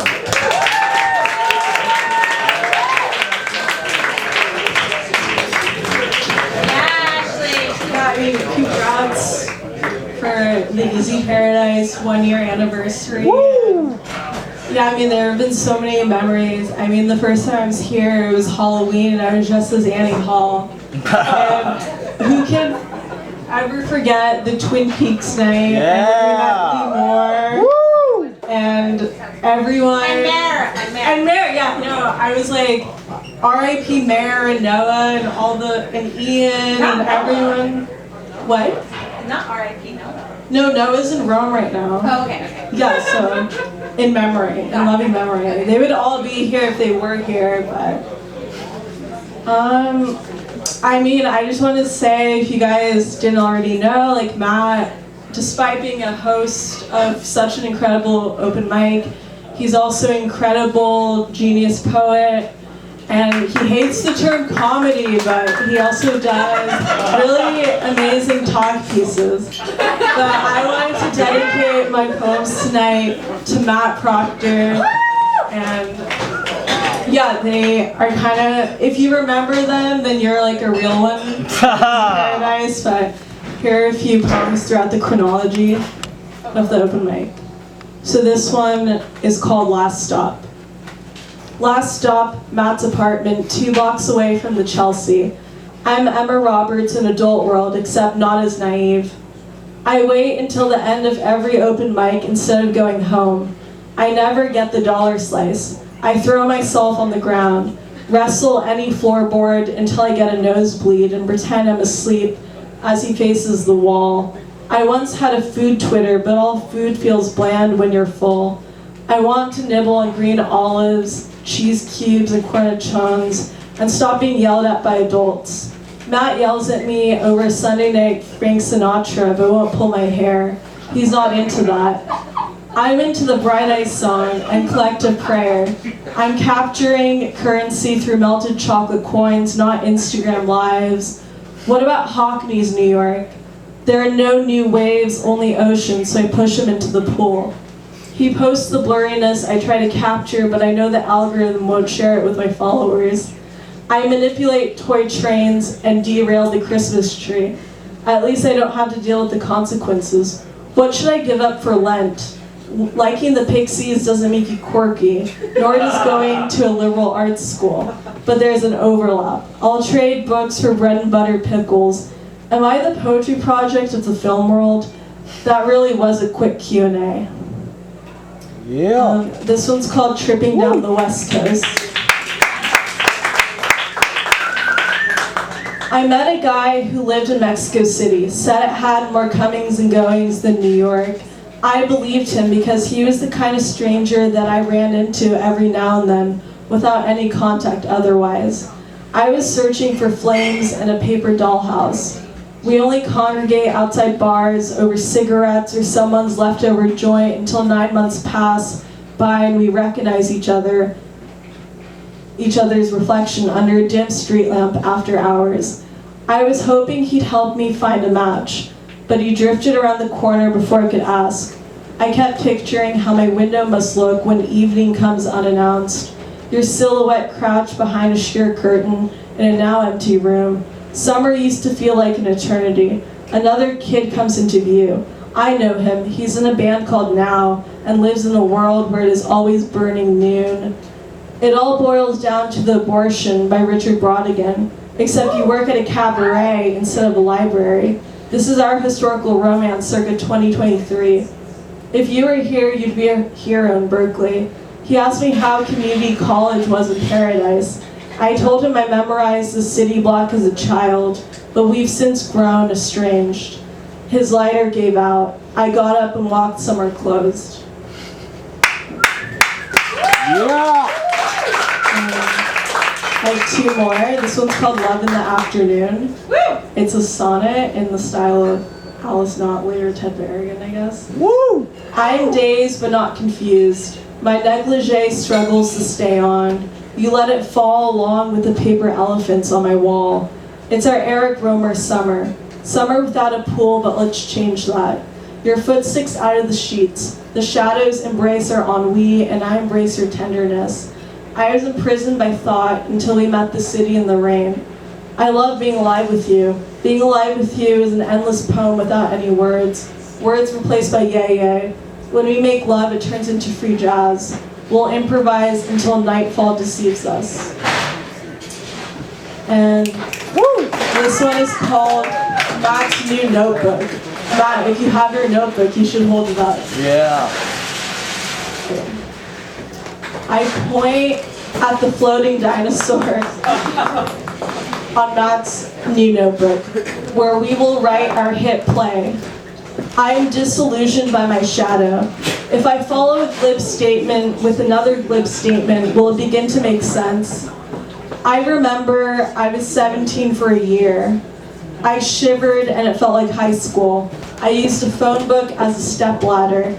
Back then, I was scared of ladders and walking under them. I huddled under my covers listening to Lou Reed. I wore the right day of the week. I walked my cat named Dog. I wove museums out of fog. I hadn't begun to dream in Polaroid yet. Matt took back my birthday present. I thought there were no take-backs, only callbacks. For Lent, I'm giving up reading. I'd still like to improvise, but I can't reach my viola. I'm busy sobering my body in the cold next to his. We're softies.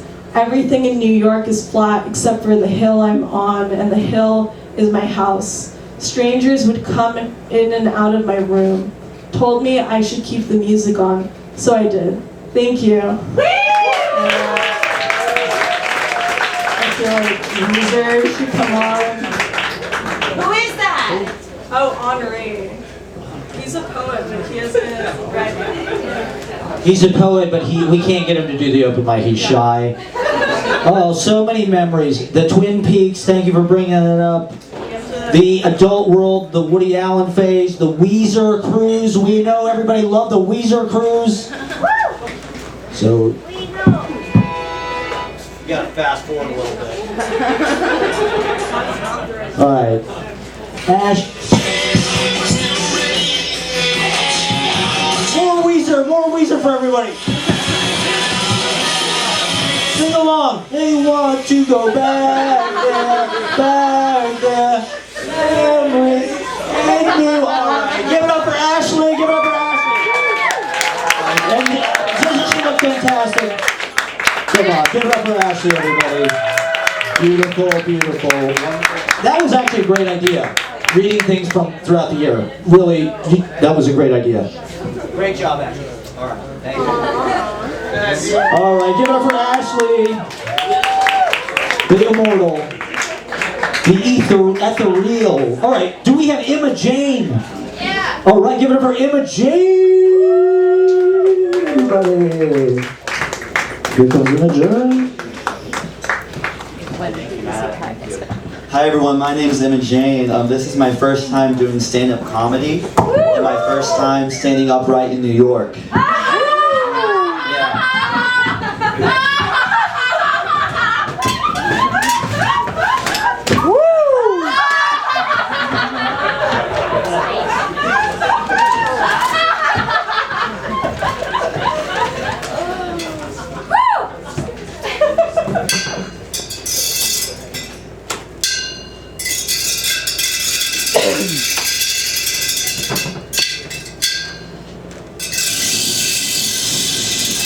Mollified, you crack money, salt caked at Point Reyes. I have wayward whale corpses and enormous molecules. They're tepid oranges of the sun, what wicked trees and wicker looking glass. Last morning, Sab. Darkness!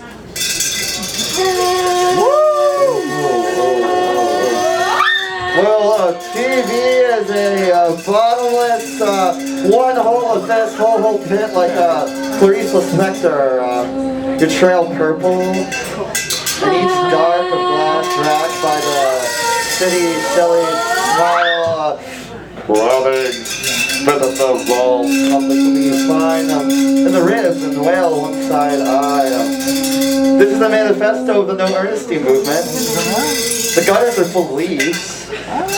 All the windows are fogged. I feel your tongue is a slipping slide. The language is petroglyphs of a bygone empire. Nothing shocks me anymore. I'm trying to mutter the unmutterable. I'm trying to trace you through the veil. Woo!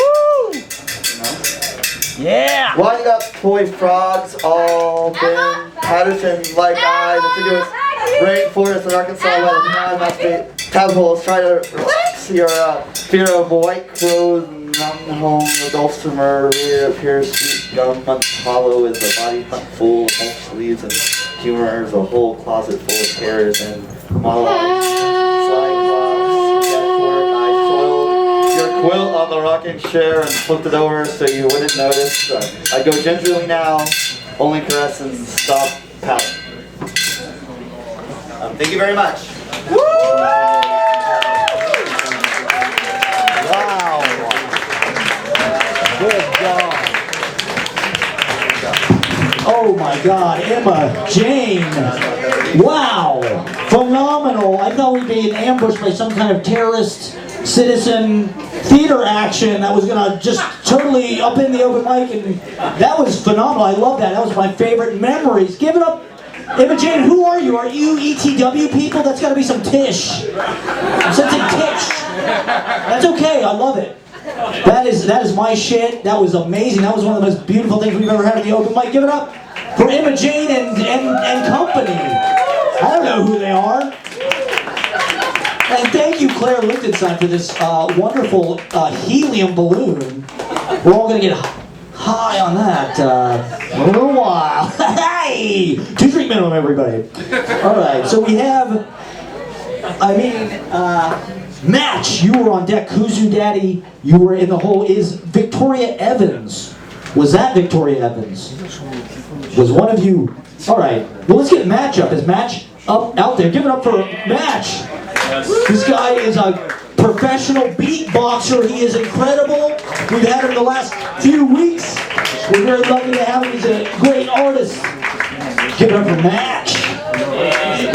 Yes, I He is coming. Once again, it's a two-drink minimum. If you want to check out any of these artists, I'm tagging people in the Instagram stories. Go on the Easy Paradise Instagram. Follow. Like and subscribe. I'm going to tie this.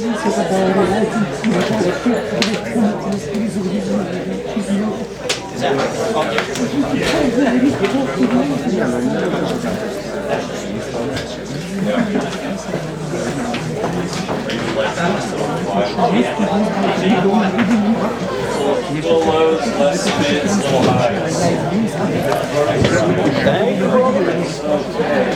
What's up, man? How you doing? I can put you on the list. Yeah. Cool, thank you. Hello, there we go. Yo, what's up? I'm Mash. I'm a beatboxer. Paul Henry. Thank you. Yeah, do some beats for you.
Yeah, make some noise.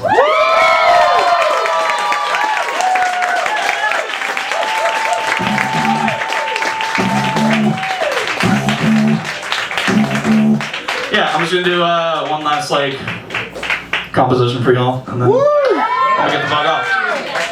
Happy 1 year, baby.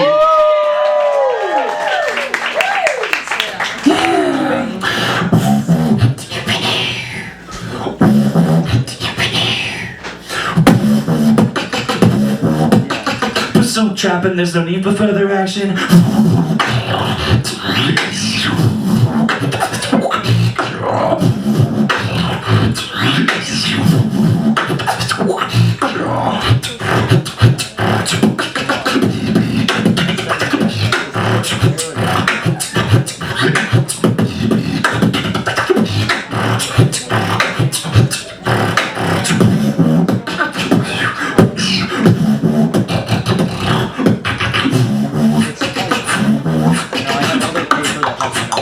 No need for further action.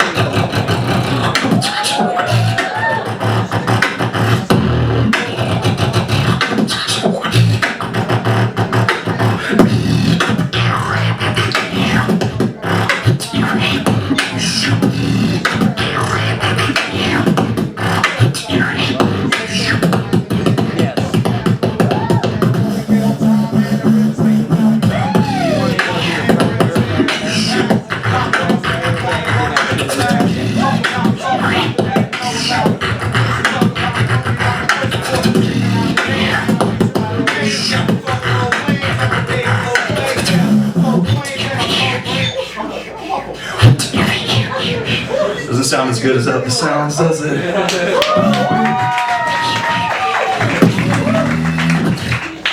Yeah, thanks. Give it up for Matt. If you like what you heard, you can follow me at Match Beatbox on all platforms. MatchBeatbox.com. I have all my upcoming shows. October 7th is the New York Beatbox Championships in Long Island City, Queens, at Game House. I'm judging this year. Oh, shit. Sorry, those 2 beers are coming up on me right now. Yeah, so I'm judging.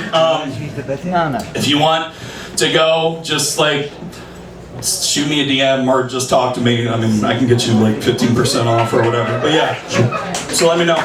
Yeah, match. See ya. Woo! Give it up for Matt. Hell yeah, that was held up. Sounded great. As always, brings his own microphone, okay? Turning pro, okay? Taking it seriously. Executing. This is New York City, okay? We don't put bullshit on. Not amateur hour.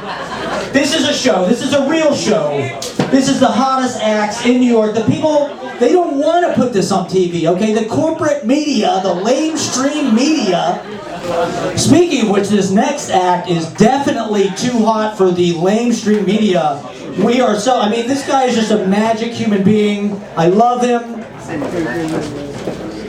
I met him through the open mic, and he's just a beautiful person. He's helped me out a lot, and we do a lot of great, and he's a great musician. He has his music produced by this guy, the Maestro, who I think is in Ulaanbaatar. So we are very excited to welcome one of the kingpins of the Easy Paradise Open Mic. Can you give it up, everybody? Give it up for the one, the only, the Kuzu Daddy! Thank you, thank you. Okay, you know, last week I was here. Okay, the cord goes only this far. So there was an older guy was here. I seen him then. All the way sudden they said, "Are you gay?" I said, "Why did you say that? Why are you singing for the guys?" I said, "Listen, that's the reason. We have a cordless microphone, so you don't have to go start singing the guy." I mean, by the way, those guy was very, very nice looking. Okay, this is the good song, Walking Temptation.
See light.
There's so many walking temptation I see. It's here, here. How about me? Am I walking temptation for you? By the way, I'm not gay. Okay, just play already. Go, go!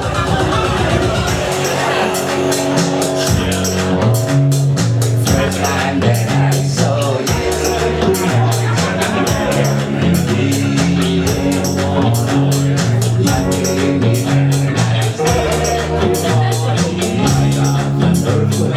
shake it in my heart, shake it in my heart, yeah. Shake it in my heart, shake it in my heart, shake it in my heart, yeah. Shake it. Next Sunday, Hey, you're so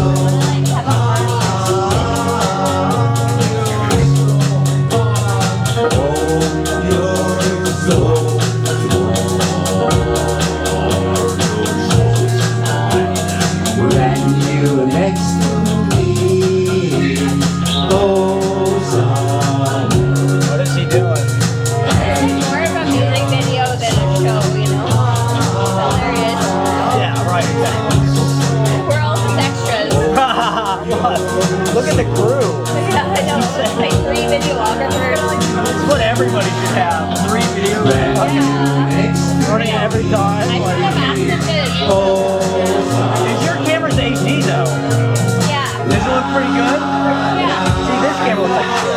Yeah, you need an upgrade. I know I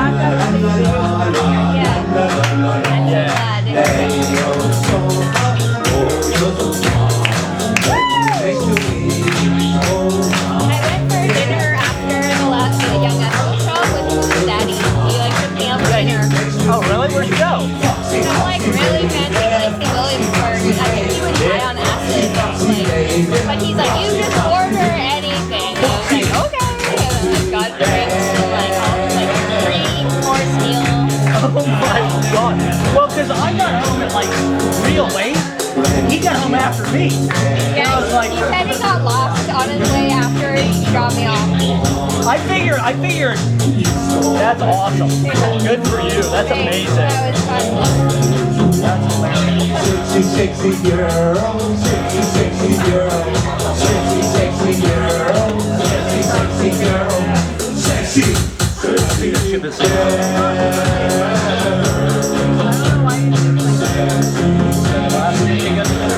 1, 2, 3, 4. 1, 2, 3, 4. You are so hot.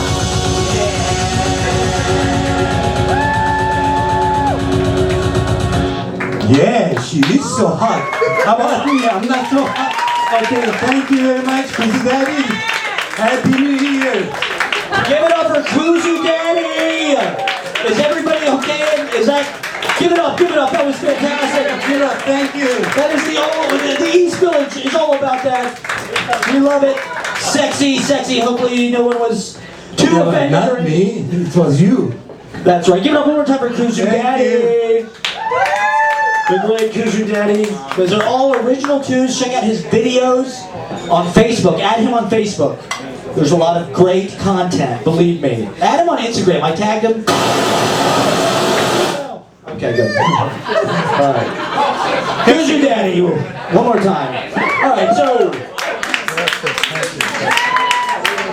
we're going to keep it going. Can I get Clare Lichtenstein up? Is Clare Lichtenstein? And then we've got Angel Lugo on deck. Angel Lugo, you are on deck. The hilarious Clare Lichtenstein.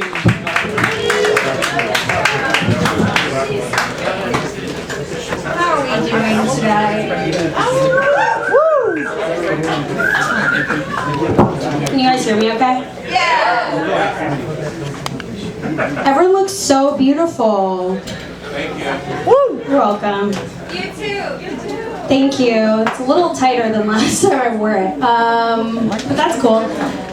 Is anyone so stressed out that they can't stop thinking about making out just like platonically? Woo! like I'm so overwhelmed. I just need someone to make out with me and then leave. Do you know what I mean? It's not really a joke, it's just a thought I've been having. I'm Jewish. Thank you. I look like a bat mitzvah just keeps getting postponed. I usually perform with one of 3 pairs of socks. One have little menorahs on them, one have little pugs with like Stars of David t-shirts on the front, which are really cute, and the third have the tips cut off. Thank you. I've been going in a lot of Ubers lately. Has anyone else been going in Ubers lately? Yes. I know I'm too poor to be doing that, but I've been riding in a lot of Ubers. I think it's weird that alert that we get when the Uber driver is like deaf or hard of hearing. Do you know what I'm talking about? It's like alert, deaf or hard of hearing. Like, what am I going to do? Cancel? I think it's strange. But it did get me thinking, like, what would be a more helpful alert? Like, alert, your Uber driver is like deaf, or sorry, your Uber driver is hot and in your age range. Like, I would change. You know what I mean? Or like, alert, your Uber driver is an immigrant named Mohammed who has archaic views about women. Like, I would also change out of this outfit, you know? Like, this is a lot of ass to be showing. I don't know, alert, your Uber driver has a startup idea he wants you to invest in. Like, I'm deaf now, sorry. I just started graduate school. That's why this set isn't going very well. I haven't done stand-up in like 3 weeks. So I appreciate you guys bearing with me. It was weird because we all went to the Hamptons for this orientation trip, which is like kind of bizarre. And at the Hamptons, yeah, it was a lot of rich people. And in the Hamptons, it's a business school program. Who's familiar with business school or has friends at business school?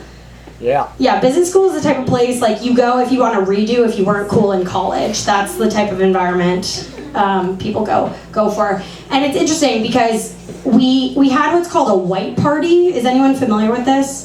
Yeah. It's very Ku Klux Klan-esque. Like, people just dress in white, but what's interesting is like it's a bunch of aspiring investment bankers. Like, we didn't need to dress in white to know what it was. You look at the photo and you're like, yeah, that's a white party. Mm-hmm. We didn't need to dress up. What else? I've been masturbating a lot recently. Thanks. It's going so good.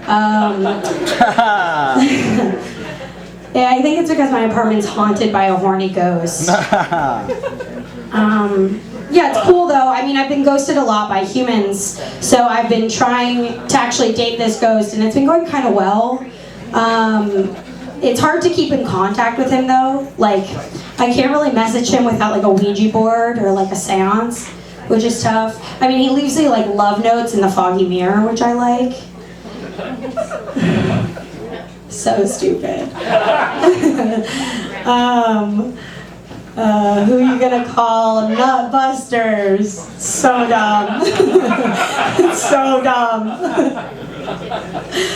I've been reading the news a lot lately.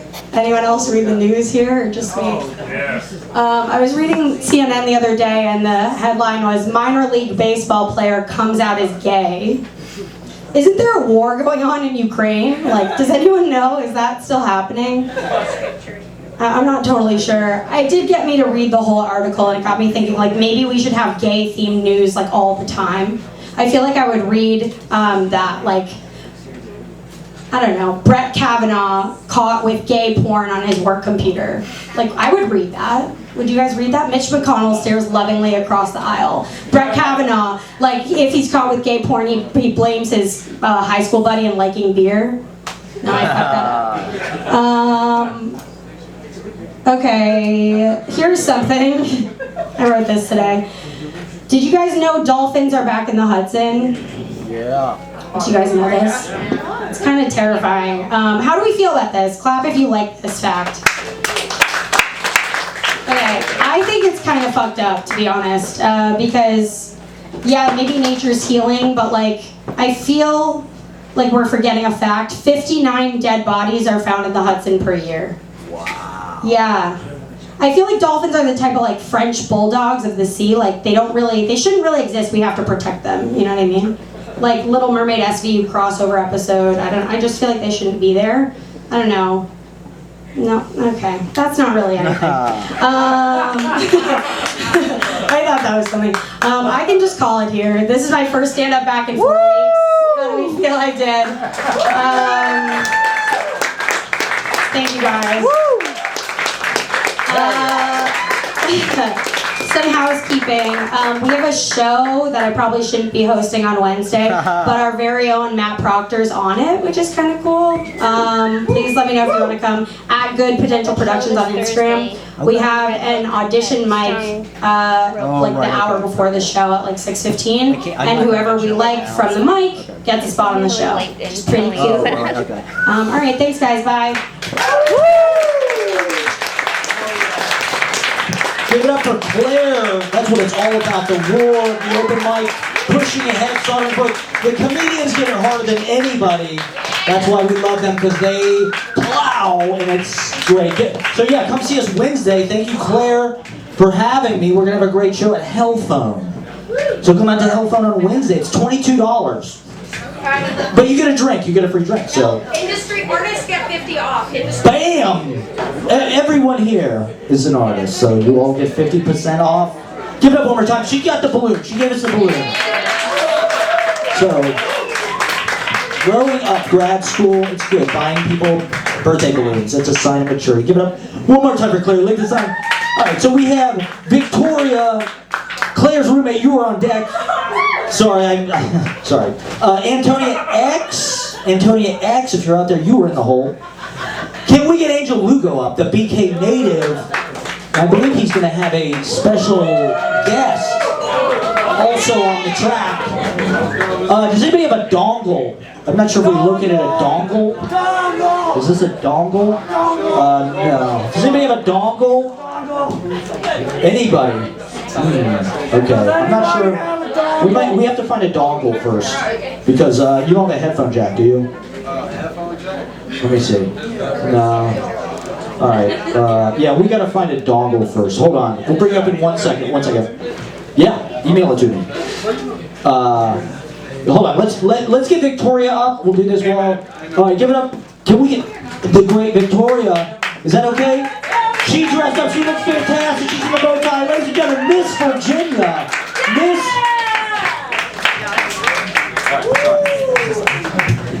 Matt, pronounce my last name. Sorry, how do you say it? How do you say it? How do you say it? It's not pronounced Claire's roommate. It's funny, random tangent. I know I'm in trouble when someone does know how to pronounce my last name. Like this coworker I had, he pronounced it perfectly, which is a bad sign, because I mean, like, even Asian people can't pronounce it right sometimes. And he was like, oh yeah, I promise I'm not one of those guys that's obsessed with Chinese culture, but I do speak Chinese. So, Matt, I'm shocked you can't pronounce it. Boom! This 2-drink minimum is kicking my ass, you guys. I literally, this is tough. Let's begin. Over the summer, I accidentally joined a pyramid scheme. Yeah, it's not that well known. It's no Mary Kay. It's no Cutco. Be on the lookout for this one. Woo! It's joining your friend's startup. Yes. That is rough. Victoria, if you just bring 2 of your software engineering friends, you can manage them. Gotcha. And it's like you're a senior software engineer, and if they bring in more software engineers, then they'll manage them. So just a little bit longer of thought. I could have put 2 and 2 together. I am a software engineer. Matt was talking about gifted kids earlier. That just means that I was a gifted kid, but I was also good at math, so I got to ride that high all through life. Yeah, so I think that we're using the term startup a little too liberally. Like, we think it's a good thing, but I don't know. Like, Mark Zuckerberg made Facebook, and that's a startup, but now, like, anytime someone does computer science for not a school project, it's a startup. And what exactly are we starting up here, right? Like, I don't think this is the first time 2 white guys have asked an Asian person to do their work for them. Transcontinental Railroad, heard of it? where was I going with that? Oh yeah, and I love how people talk about startups. Like the rhetoric they use is insane. Lots of that emoji with like the graph going up. And it's like, this is going to revolutionize the economy. And it's like, whoa brothers, I've seen enough revolution out of you guys. Let's tone it down. You're very good at it, but enough. They also are like, this is an opportunity you do not want to pass up. And I do think if it's such an exciting opportunity, why isn't it a company? You know, it's like, oh, maybe because a company has an HR department and doesn't use Discord. Yeah, so our HR was Jake. Jake was our CEO's roommate. And so it puts you in a tough position when Jake sends you a weird Discord message. It's like, do I just screenshot this and send it back to you? Or like, what do I do now?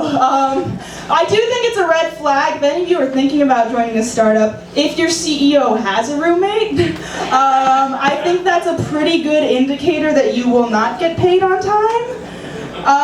So yeah, they haven't paid me yet, which is kind of tough. Oh my god. So basically, I worked for this company for 6 months, and it's hard to ask your friends for money in general, right? I don't know, for me, yes. I don't know about you guys would be freaks. Like, if I buy the Uber, I feel so bad asking my friends for like $6 to pay me back, even though I know they were there, I was there too. But like, I feel like a little like Dickens kid, peasant boy, where I'm like, please sir, just a morsel. It's like, fuck, that was my money, you should pay me. So imagine now asking your friend for $10,000. And then them ghosting you. Yeah, that's been happening, which isn't too party rock by my standard. But I'm no stranger to ghosting in this city. I realized that my favorite thing about my ex was that I could tell people we met in person. So I've been taking on this adopt, don't shop mentality with dating, which has been nice and cool. It's led me into some precarious situations, but of course, we had a TaskRabbit that hung our TV. I got the cheapest guy we could. And said TaskRabbit ended up taking me out on a date. He used this killer pickup line, which was asking me out while knowing I was home alone. So that one never fails. Try that sometime if you're interested. We went out to dinner, and I offered to split the check because I was like, baby girl, I know what you make an hour. It is not enough. But no, he was really nice. He paid for the bill. Thank you, Vlad. But after that, he ghosted me, which, wow, yikes, a little tough. But I do think it's funny because it's like, Vlad, you don't think I have $20 more and another TV? I'll see your ass Tuesday. Yeah, that's all I had to share.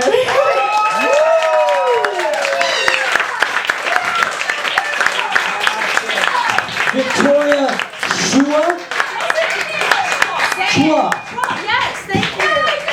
It's like a CHW, like a chua. Give it up for Victoria Chua. One of my favorite memories of the past year is Victoria Chua going on a date with a TaskRabbit and talking about it. That's like one of the most hilarious. Give it up one more time for Victoria Chua. All right, we're gonna get Angel Lugo up. Can we get Angel Lugo? Give it up for the great, great Angel Lugo. Yes! This is Bugs right here, showing some love. We got a track we made. It was a 1-year anniversary, of course. Yeah. Bugs, say what's up. What's up, y'all? This is Boogie Down Bugs from Uptown. Just want to give a shout out to my family in the back. Y'all family, no matter what, from 280. And I want to give a shout out to my daughter. I love her so much. First time back in 4 years performing at any bar in my life. I hope you enjoy the show. All hope you're feeling good. We still got a lively crew still here, and we just made this 2 days ago. Shout out to Abe in the back. He's our fucking producer, dope dude. And shout out to Matt, of course, Easy Mac Paradise, the illest 1 year. I'm ready when you are, my brother. You all ready? About to go villainy real quick. Pardon my friends, I guess I'll be the bad guy, like fourth guy. I'm throwing peasants out my 5th floor window. Modern day B-boy up in this Kango, lots of soul, true indeed. You make my ears bleed, trying to succeed from all that bullshit noise should be the people's choice. But haven't heard my voice, still I push for longevity. I don't know why, I guess I'm sick of the same shit fly, cause I'm the bad guy. It's I play it like 89 flights, the same people seeing the same sights. Many times, fuck is wrong with them, go back to me, writing rhymes. Calm as fuck, tightly tucked in from mint ice cream and mushroom bars. I flow is like Big L Escobar, your style is out of business like a town car. I go tic-tac-toe, my balls get intact on their toes. You ask why, I bet the music biz knows for sure. Reality of life where we need a better weaponry. See, I need therapy, a psychological recipe. I am not the enemy, in fact I am the remedy. Support is always free, which is why I'm reaching equity. Do I let anxiety go and get the best of me? I'm trying to build a dynasty that succeeds so best believe. Talking marijuana, fucking God, got stress for me. Lugan lyric drama, that's what the best really. All the credit to the stars, shout out to the special team. That will see was second cream, I'm really trying to live the dream. Top of piece, don't knock the least, I put that on the press release. Don't repent, I don't resent, I flows out of the tree. I'm pleased with the cheese, there is cold, make the free. Desities, mentally, I'll be cruising steadily. Jealousy, heresy, no one wants your legacy. Jack carefully, cause heavenly sounds of melodies. Back in the day, I'd rap it away, so can you rap like this? While the focus in, I'm rapping today, you cannot rap like this. Cause I'm unique and I'm a rebel, anti-hero, so they central see. Life is repetitive, as good as it's gonna get. They say I'm insensitive, they say I'm imperative. Shout out to my sons and I'm the lowest on medicine. Please don't you down, cause the tennis is sedative. Every time to aim, not beginning competitive. Takes nights to flew by brand new clip. See, I've died 3 times, I'm a resurrect kid. Death could come today, or it could come tomorrow on a Monday or a Sunday. In this day and age, tomorrow. So many brothers get the hollows and the surely what will follow. Really elevating, devastating. Please stop perpetuating, underestimating the danger of intelligence. I'm on my foundation, you're waiting on it. Going forward in my brain cells tingling, I'm not saying I kick raps when I'm mingling these bitches for their fucking self. Thinking you swallow the well, comparing to the dicks you suck, though your bum hoe. I can't slow, does not go where that hooker go. I kicks my flow, unless you're bluffing, either all or nothing. I'm not giving no dry turkey, my gravy is you fucking crazy. You must be crazy. Wow. Thank you. Thank you. I've done this with my bro. No, for real, we literally recorded this 2 days ago. This is just for y'all. Thank you for the love. So much talent here tonight. You guys are awesome. I'll pass it back to the host. A round of applause for Bugs. First time in 4 years. Good job. Thank you guys, you're still with me, no matter what. I'm gonna come back strong. You can't take the mic, boys. All good, man. Yes, yes, give it up for Bugs and BK Native Angel Lugo. God, they just made that track. Every time it's fire, it's fire, it's fire. We love having Angel Lugo here. He is an open mic superstar in the galaxy of stars. He's amazing. Give it up for Angel Lugo and Bugs. That was a beautiful dedication. QR code. If you want my music, I forgot. It's right Get on the QR code. If you got a phone, I got Oh my God, he's got a giant QR code. Get your phones out right now. I can scan it from here, I think. I'm scanning it right now.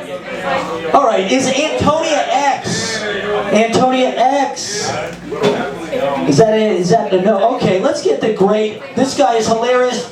The best seat in the house is next to Mo David. Can we get Mo David up?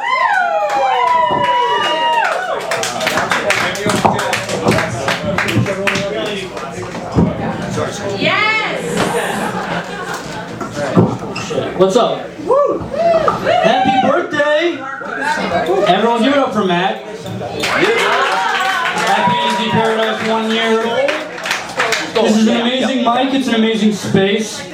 It attracts a lot of great talent and a lot of stand-up comics. And both of those together make something kind of interesting. Give me tonight. Right now? Okay. I have a poem. Yeah, I'll give, yeah. Yes, we like poems. This is called What I Did Not Run Through the Airport to Tell You. And it's about giving somebody too many chances after they don't deserve all those chances, which is something we all do. And I feel community tonight with people who are too loving. Okay. What I did not run through the airport to tell you. After you walked out of it, I left the door open for weeks. It didn't swing shut like it usually does, and I took that as a sign. Maybe I shouldn't have, but I did. And I was worried, I realize now I was worried that while you were on the way to wherever you were going, you'd hear me turning the lock and think it meant that I didn't want you to come home. So I sat, deflated, in the empty rectangle that is neither outside or inside, and I watched the sky flood pink and purple, and then red and orange, and then midnight, and then fill up with dots. And I sent out a prayer that you should have safe travels. I asked the stars to bring you back.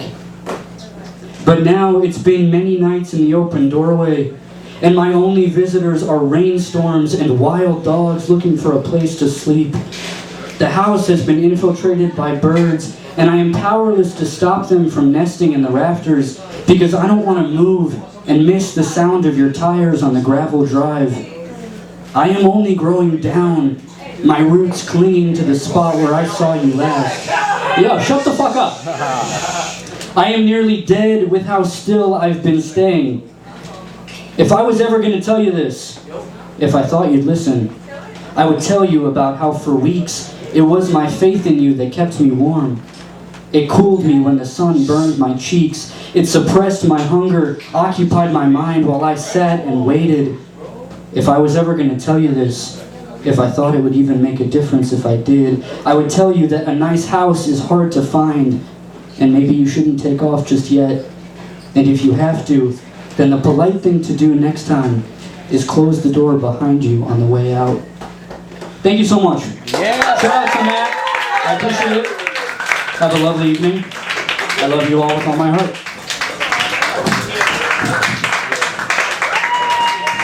You know, Mo David is such a serious poet. I had no idea. For a year, he came and delivered this serious, great work. And I'm like, this is a substantial, serious guy.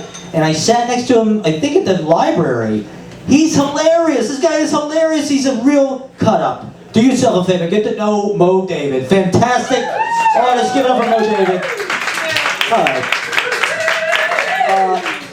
Is Clara. I've just got a Clara. Clara. All right, let's get Nick Kaminski up. Can we get Nick Kaminski? This guy is a great, great entertainer, great artist, great piano player, great songwriter. Give up one of our favorite Easy Paradise superstars. What to do? What? Oh yeah.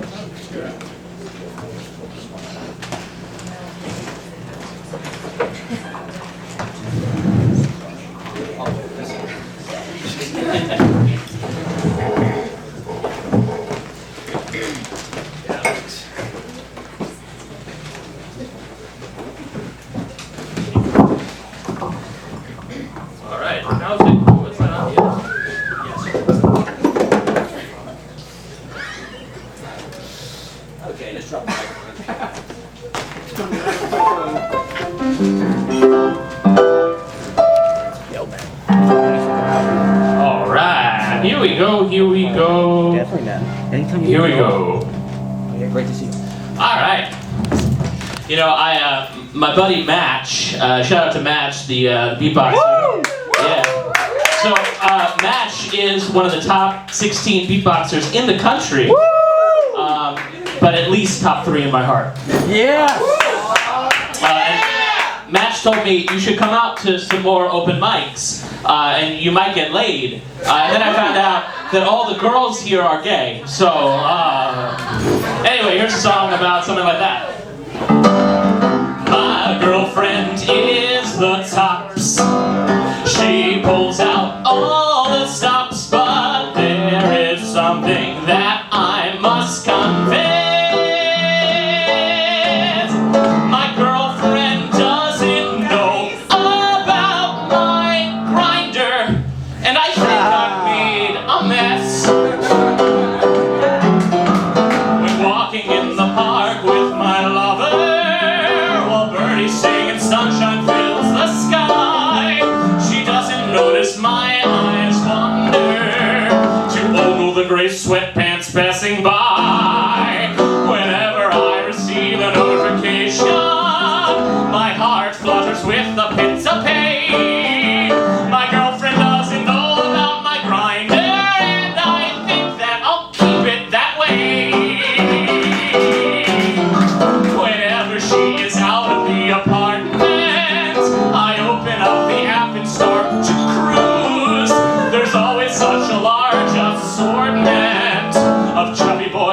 muscular men to choose. Once I've made a virtual connection, and he asks, your place or mine? Eggplant emoji. 50 feet away, well it's my lucky day. I think that we'll get along just fine. I kiss her slow while I update my profile. Yes, I'm for real, a mask on the DL. My girlfriend is the tops. In fact, she always tops. Wait, what if I've been doing this all wrong? What if I approach this from a different angle? What if she'd like watching as I get manhandled? Maybe I can justify a triangle.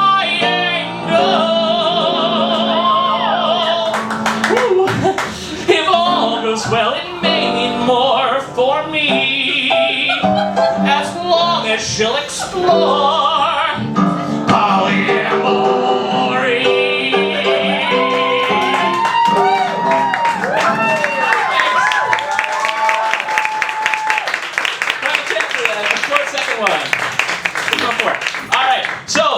Right now, the leaves are changing color, there's a cool in the air, kids are back to school, so we all know what season that is.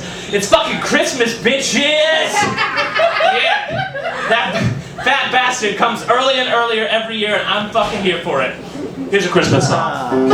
I have just one wish on this Christmas Eve. There's just one little thing that I'm dreaming of. I wanted it for so long, even though it's felt so wrong. I think it's time to admit that all I want for Christmas is to fuck Saint Nick. I wanna fuck Santa Claus. I wanna see him come down my chimney tonight. I want to meet him under the mistletoe. Have him make me his little ho, ho, ho. Up on the housetop we will play in the back of his sleigh. And then on Christmas Day we'll jingle all the way. Oh, I wanna blow Santa Claus. I wanna take a lick of his peppermint stick tonight. Santa baby, won't you come inside? Aren't you cold out there, you sexy bear, you? I'll warm you up by the fireplace, and we won't stop till our chestnuts pop. I've done enough Christmas shopping, so won't you come stuff my stocking? Hey, Mr. Fat Man, why don't you come and taste my milk and cookies? Do you have something special for me in your sack full of goodies? You don't know how long I've wished to be on your naughty list. I'll undo your belt a notch, and Santa, if you're into it, the reindeer can watch. Oh, I wanna shove Santa Claus. I wanna trim his tree, go down in history tonight. A ride on your sleigh could be so thrilling. Come on, Santa, I'm ready and I'm willing to jingle, Kris Kringle tonight. Is that the North Pole, or you just jolly to see me?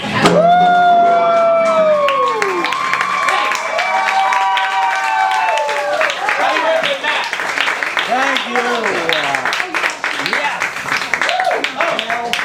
And if any of you have $250,000, I'm trying to fund my next musical. So kidding me. It's about pierogies.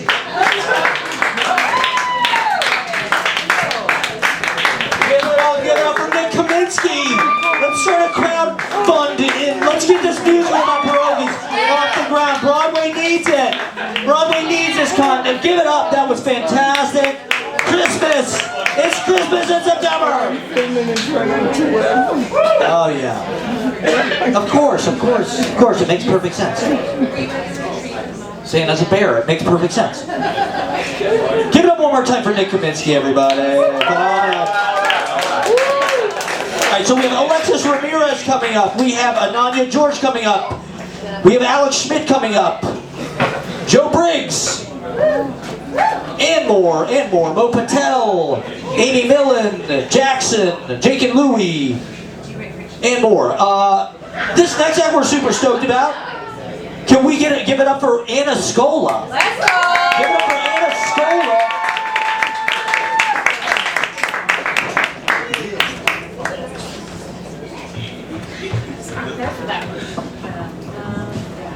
Woo! I always forget how hard it is to see everything.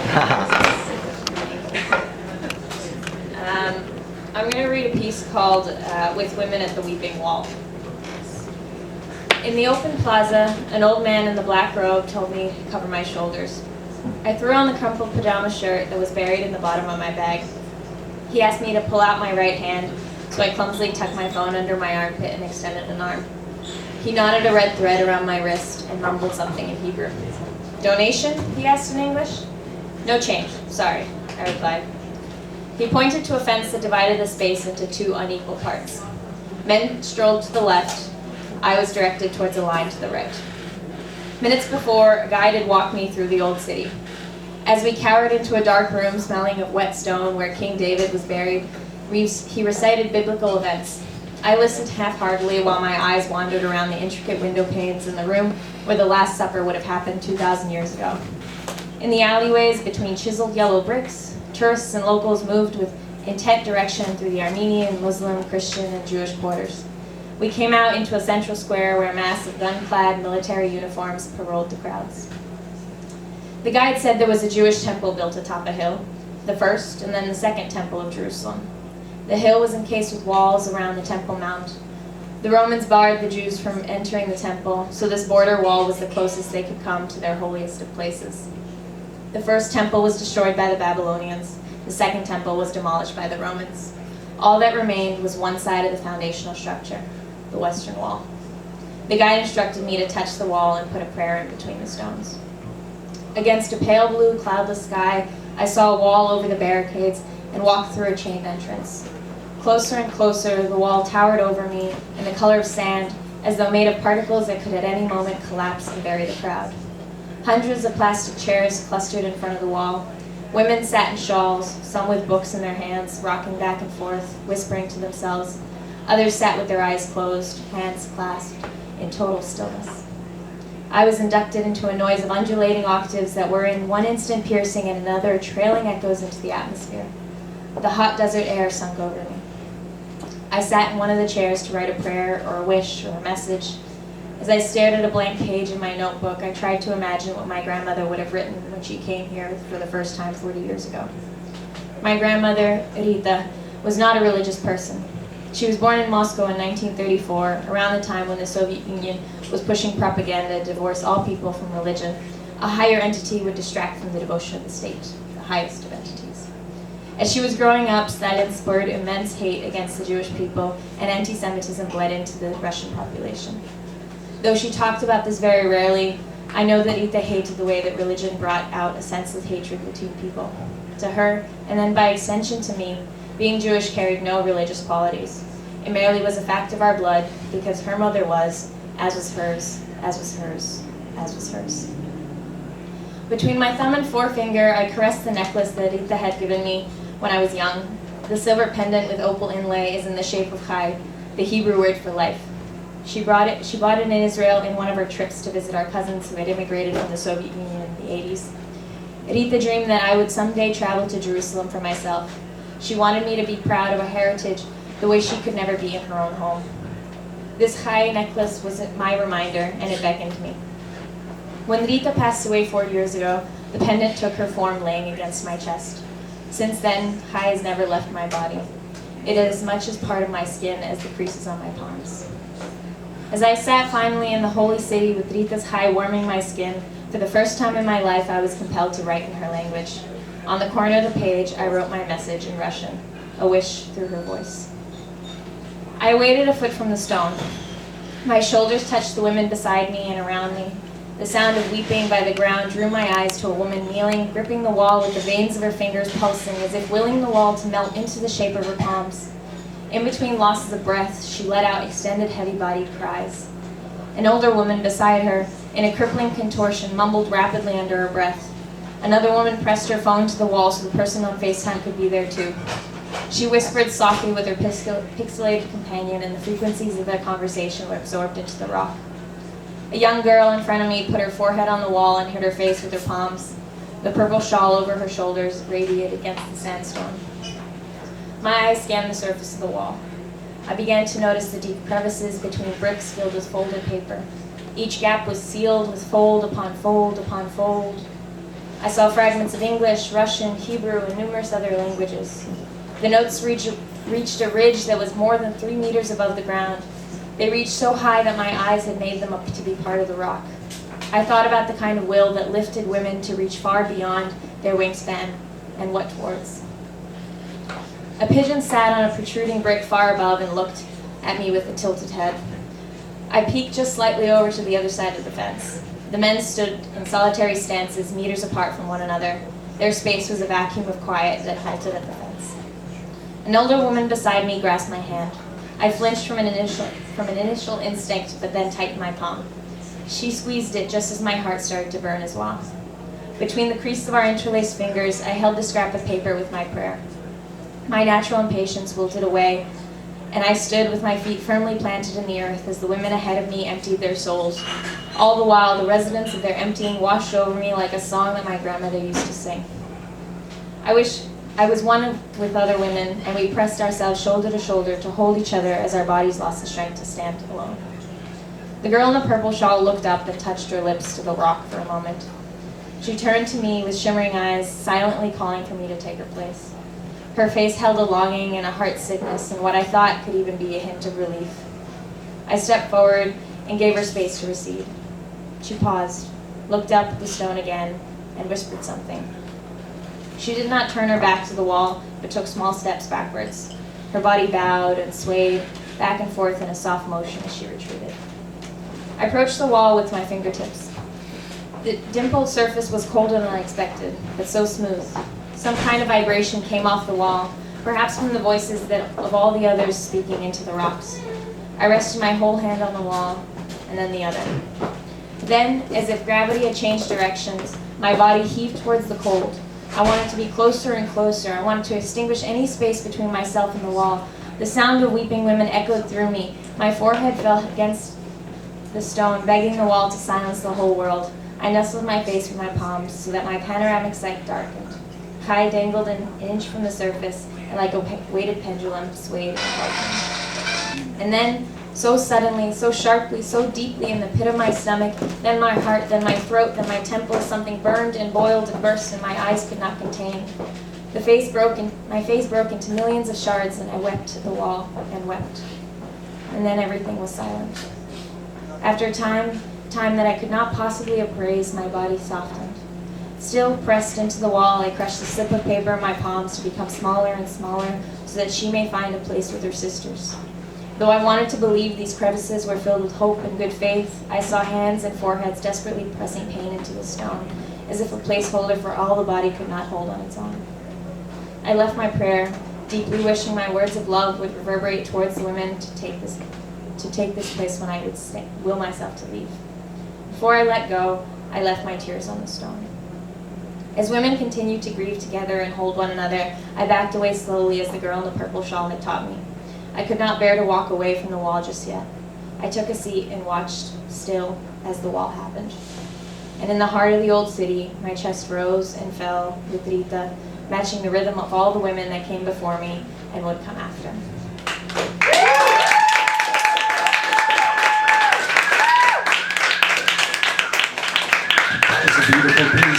Is that published anywhere? Or? Not yet. We gotta publish that. I mean, this is a great place to farm some amazing writing. That was fantastic.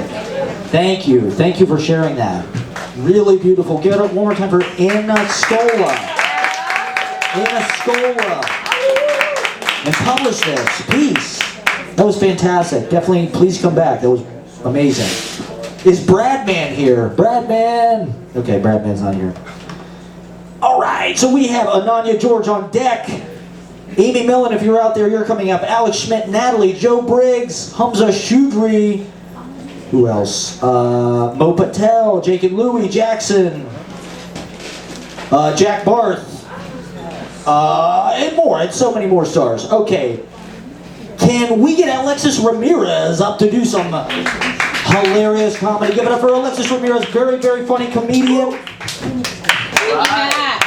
Woo! That's right, dead silence. Comedians love that. I want to cue you guys into what it's like to be a female comedian, which is just a comedian that is funny. Okay, anyway, it's bad. It's bad, especially because okay, so if you're a comedian and you don't touch each other, it means that you don't respect each other, okay? And here's my thing. I think autistic people have a couple things figured out. No touching? How about let's all get on that train, okay? I don't know. I think they have the correct reaction to eye contact.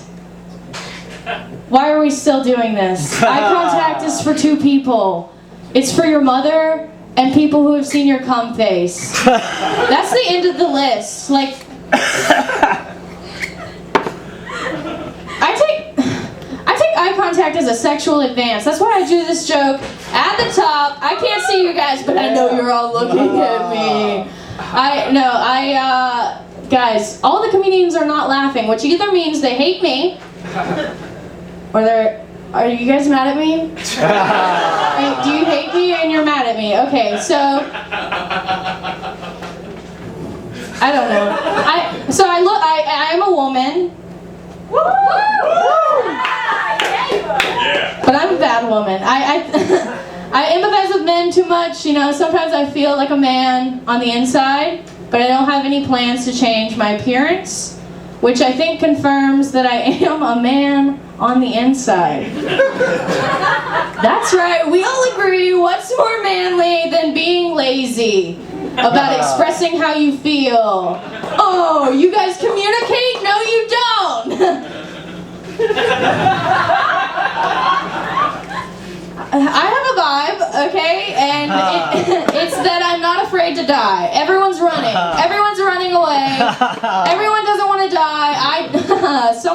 Some would say I'm a little thirsty for death, and apparently that's why it hasn't worked out. Death has an avoidant attachment style. You guys, been going about this the wrong way. No, I don't have any more plans to kill myself. Recently, just decided not to. Wow. Yes. No, I have good reasons to want to, you know. I don't care about 9/11. Beautiful, as always. I don't care. I have my own personal 9/11. My best friend got hit by a drunk driver a year ago. That's the sound it made? No, okay. Listen, guys, it's sad, but I'm working through it. Because unlike white men, I can't talk about Hitler. I just have to talk about the things that have happened to me. I don't know. Okay, I know it's shocking. It's shocking. We didn't know what to do either. When I got the call and I was like, all I could think to do was get my windshield fixed. The timing was off, but it's a good one. Anyway, guys, don't be sad. Don't be sad. She woke up. She's alive. That's a miracle. Yom Kippur. The Jews kept her alive. I don't know. Guys, I'm just trying to... Yom Kippur. It doesn't matter. Anyway. It does though. What? I like the Jews. That's not what this was. Oh, yeah. I don't know. Anyway, kind of fucked me up. I'm trying to talk about my fucking shit. I don't know. I saw this, I did these jokes to a crowd where a guy had a cardboard cutout of a dog. And I was like, I think I'm gonna get a cardboard cutout of like a crumpled car and just wear it around so she's always with me. Yeah, this is falling apart, but it's because the Jews! That's a new guy? That's funny, I don't care. No, back to my friend that's changed forever. Right? You guys forgot about her? Well, you can't forget about 9/11, you can't forget about my 9/11, okay? Never forget. What was I saying about her? I don't even know. All I can think about is the Jews. I don't even have any Jew material. I told you, I'm not a white man. I'm just trying to fucking talk my shit out. You fucked me up, and I'm trying to love everyone, and it's hard. God damn it. I'm sober? Isn't that surprising? I am sober. I don't drink alcohol. I'm not going to explain why, but I still smoke weed. I feel like I use weed, you know, whenever I don't want to be somewhere. Don't want to be here. With the Jews. I'm just saying it now because I'm an asshole. I'm sorry.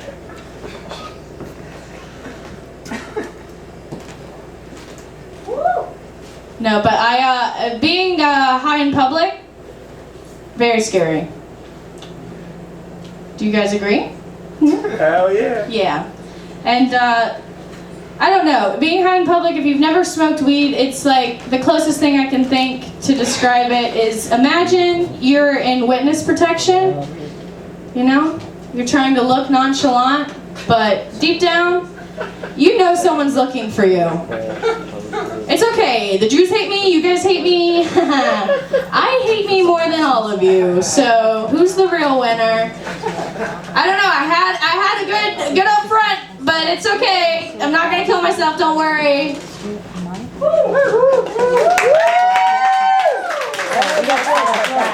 Definitely. Oh my God, hacking it out. Give it up for Alexis Ramirez. Alexis Ramirez, okay. 2,000 performers, okay? 2,000 performers. But Alexis Ramirez is hilarious. Give it up for Alexis Ramirez one more time. You know, if the comedians aren't laughing, nothing against the comedians, they're great, I love them. That's okay. That's good. That's fine. These people are laughing. These are normal people. Okay, so, all right, we got Amy Milin on deck. Alex Schmidt, you were in the hole. Natalie coming up. Joe Briggs, Homes on Shoestring. This next illusionator escaped from a straitjacket last Monday. That's right. We put him in a straitjacket. He escaped from it. He's back. We don't know what he's going to do. Give it up for Annanya George, everybody. Annanya George. Oh, shit. Need this thing? Oh, yeah, what do you mean? Yes! Thank you. It was, I thirst for death. And I leaned over to my friend and I went, oh my God, that's Emily Dickinson right there. Yeah, because I could not stop for death. Okay, whatever. Okay, cool. Hello. You're coming up. All right, cool. Yeah. Hello. Hello. There's more of you guys than there's me. Hello. Great. I saw a birthday sign and I was like, oh, magician, you gotta have it. So, I did escape from a straitjacket last week, yes. And it was partially due to the fact that later this week, I'm doing an entire show about, you know, control and how it doesn't exist. Well, and how it only exists in magic as an art form. Because, like, I thought about it the other day. I was like, okay, well, painting. You can lose control in painting if you just, like, poked holes in paint cans and pendulumed that shit all over a canvas. comedy, you can do crowd work, but in magic, it's all about control. So, here's my proposition to the rest of you in the audience. I want the help of one person who I'm going to show a magic trick to. However, here's the caveat. The rest of you will see how it is done. Anybody interested in being Woo! Yeah? Come on up.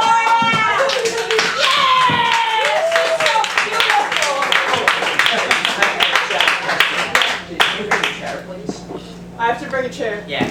And Matt. Yes. Do you have like a jazz playlist? Sure. Yeah. Oh, dude, can you do that, please? Put on some jazz. That would be awesome. Yeah. Hello. Hi. I'm Victoria. Hello, Victoria. I'm sorry, I didn't remember your name from earlier tonight. Are you all ready? Oh! Hello. Are you all ready? Woo! Dudes, are you all ready?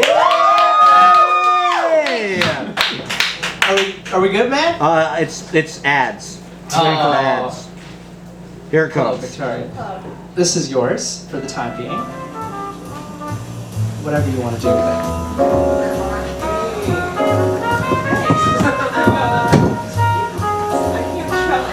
I can't shuffle that well. Well, we can solve that. Do you mind if I don't think this will solve that. It didn't have to do with the surface. It was the material. There we go. You already did, though. You already did. Yeah. Do you know what we call that in the business? We call that a pharaoh shuffle. Because you essentially take like two halves, press them against each other, and then you go. Ooh, that was very good. You guys see that every day? I'm sorry, I'm too mean tonight. I'm really sorry. But woo! Yeah? So, Victoria, go ahead. Do whatever you want with it. Okay. If you want, you can cut the deck. You can go through it, pick whatever cards you want. It's up to you. Up to you. Up to you. Okay. I'm gonna choose my favorite card. Yeah? Don't let the audience see it, because I want you guys to only see how it works. I don't want you to, yeah, so far. Don't let the audience see what the card is. You got it? Can I? Yeah. Yeah? Is it something personal with a friend of yours? No. Okay. Take a look at it. Remember, oh wait, no, you already know what it is. Say stop whenever you want. Stop. Can you place it right there, please? And Victoria, I'm sorry, what? Okay, so never mind. Can you tell me? Shh. Can you tell me what was your favorite card? It was the Joker. Was it? So there are two kinds of Joker in the deck. There's a black and white Joker and a colorful Joker. Do you remember which one by any chance? It was the black and white Joker. Black and white Joker. And you saw it go into the middle, correct? I did. Woo! Ow!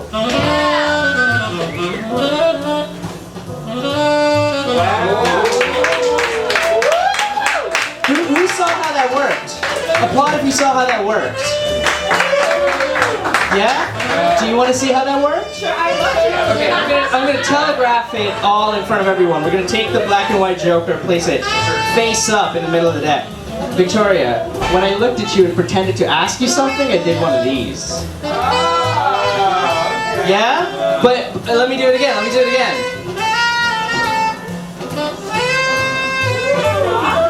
Right? But you do that really quickly. Yeah. So it's supposed to happen. It's supposed to happen like that. As soon as you place the deck down. Very impressive. Oh, thank you very much. A lot of time trying to learn that. But here's the thing, audience and Victoria. You guys know how this works now. You guys know that even for a second, audience and Victoria, if you're looking away, I can do something insane. Correct? Correct? Yeah? Yeah. Okay, Matt, can we go down on the music? Because I want this to be very dramatic. Ooh. Don't lose sight. Don't hurt her. Don't. She's fine, You do whatever you want, baby.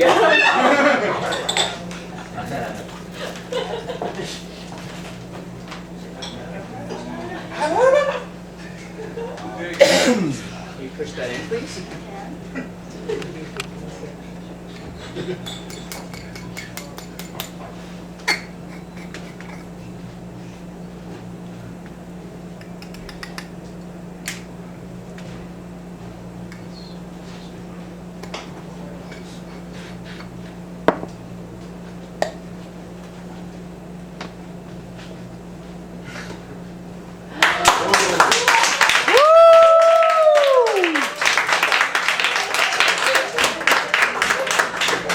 Victoria, before you leave, can I ask you to give it your best John Hancock, and then just tell me when you're done, please.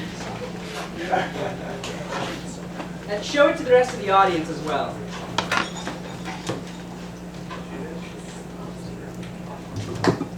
Yes. Okay, great.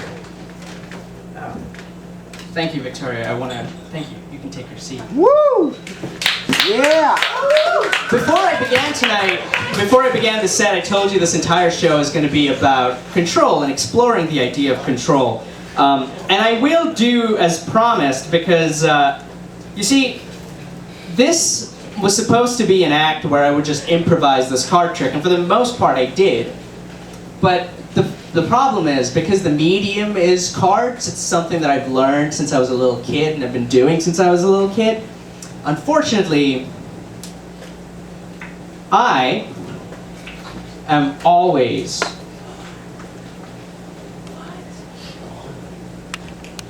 in control. Woo! Thank you. Yes!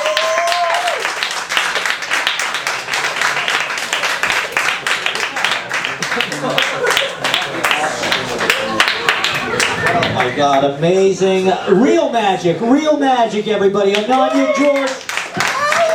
We have poetry magic, we have comedy magic, we have music magic, we have real magic. Annanya, George, are you doing any shows or anything coming up? Or? Yes, this Wednesday. All right. Yeah. Where? Soho Playhouse. Oh shit, okay. Oh, you're on the open mic? Or? Yeah. Hell yeah, give it up. Go to the Soho Playhouse. He's a feature on Wednesday. It's a great open mic. Hosted by Jackson Sturkey. Yeah, I love Soho Playhouse open mic. Go check it out Wednesday. Give it up one more time for Annanya George. Okay, Amy Milin, are you out there? All right, give it up for Amy Milin. Then we have Alex Schmidt on deck.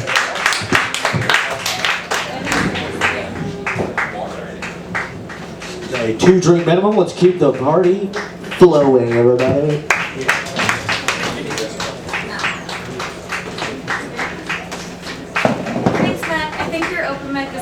I'm glad you've been doing it for a year. Thank you. Thanks a lot. I'm going to read from a short story-ish prose piece that I've condensed for these proses. This is based on a dear friend of mine who has struggled for many years with an eating disorder, been in and out of inpatient treatment, and we're incredibly intimate and close, but I often go a very long time without hearing from her, because that's one of her ways that she expresses what she's going through is isolation. So that's the inspiration for this as context. The letter I wanted to write. Joanna, I keep looking up at the stars, expecting to see bombs dropping. I'm sure you'll think I'm exaggerating, but it's true. I work myself into a state, eyeing with wary terror the ones that seem to blink. Don't you know that I listen to it, that hysterical voice that shows me what a frantic psychology plagues human beings? It whines, it nags. I let it interrupt the voice of reason and pretend not to know better. Although that too is pretense, the idea that really I do know better, believing that the calm, rational mind is closer to reality. Do you know? Have you figured out which voice is truer? After all, you've managed the incredible thing, been a proper intellectual and a committed madwoman too. Well, in search of understanding or feeling, I keep my periphery alert to each view while I center my gaze on the stars. It does seem to me that more of them have been blinking lately. Maybe it means I'm looking at far-off suns, or maybe it means my vision is getting worse. On campus, the bomb fantasies were more ridiculous, unless you think foreign enemies believe the stodgily polite periodicals about liberal arts students holding the future in our hands. Back home in the city, though, it's easier to be convinced to get my heart rate up. Walking through Times Square, for example, it feels like the world has already ended. Human faces blown up so large their nostrils are larger than our entire bodies. Tourists waiting and scrambling to get pictures of things of which hundreds of thousands of pictures already exist. Say what you will, it's a good place to destroy.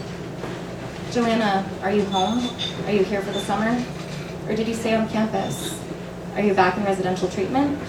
Why go all the way to Delaware if it didn't work the first time? Joanna, get this. I met someone, and I thought I was going to fall in love. It was not going to go well, but I figured it was about time to be in love anyway, and that I should try. I began to write poetry. We begin atomized, sparked apart by billions of dead waiting years. It was not wonderful. I felt this persistent, agitated warmth for a week. I wondered if I might break my record. You know, I've never had a serious feeling for someone for more than a week. I did break it. At a week and a day, my heart still whined and I felt invigorated. But at a week and 3 days, this was waning, and 2 weeks in, it was gone. I knew it was for the best, but I was still a little sad about it. So I made myself a song to say goodbye. Thanks for being pretty while I had you. These feelings are pretty, Joanna, it's true. But they are quite hurtful too, and big. I didn't know if I had room for them at the moment. You know, midterms and all that. I have been thinking about letters, Joanna. You always see these beautiful letters they found from poets and authors and philosophers, and they are wonderfully written. They are vulnerable and sincere and deliberate and uncertain. I want to communicate with that kind of honesty, wet and sopping with feeling, bursting, fearful and abundant over the brim with what I really feel, but somehow still drinkable. I want to make my feelings a tonic for you. I want this not to be selfish. In your boundless, senseless silence, I am trying to communicate not at, but with you. So here we are. I wonder, Joanna, if there is something to letters, this unidirectional, confessional medium. I wonder if it can reveal something new. Here is a realization I have come to, or rather, a long-held knowledge I have recently managed to phrase correctly. For me, nothing has quite happened until it has been told. I wrote this in my notes and saw immediately that it was very right. I know you know it about me because you have received many an exhaustive account as I've tried to work things through. I believe you are the same way, which is one of the many reasons I am glad you've told me the terrible things you've told me. I remember them all. You are dear to me, my friend, and I wish this could be expressed in these terms without art as a shield. I am glad, though, things being as they are, that we have this art, this medium, to summon the truthful and embarrassing bigness of love from our taciturn, warming hearts. I hope to see you this December.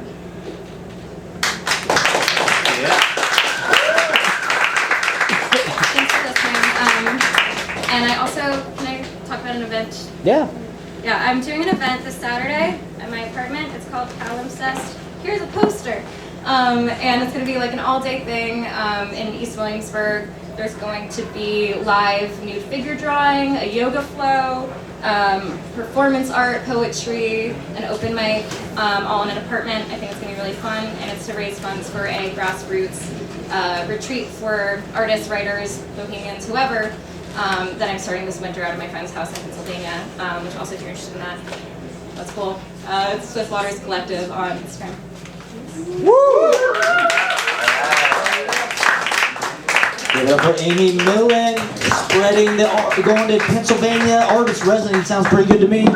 Give it up one more time for Amy Milin. That was beautiful. And so we have Joe Briggs. You are in the hole. Yeah. Hamza Shudra, you're coming up. Aiden Watson, Mo Patel. Yeah. Jack Barrs, Jake and Louie, and more. Let's get. We have Natalie. Natalie, you are on deck. Can we get Alex Schmidt? Double blue. Give it up for the hilarious Alex Schmidt. We're so double back. Hey, thanks, Matt. Look great. Sorry, we're gonna probably be a little rusty. Haven't done this in a few weeks, but no, this open mic's great. Like, happy birthday, everybody! Like, what other open mic do you get free shirts? Like, now we own 2 shirts. I'm from Boston. How we feel about that? Woo!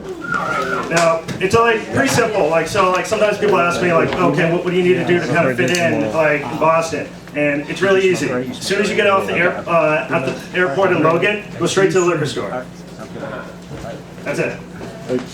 Woo! We're like a bunch of alcoholics like kind of in Boston.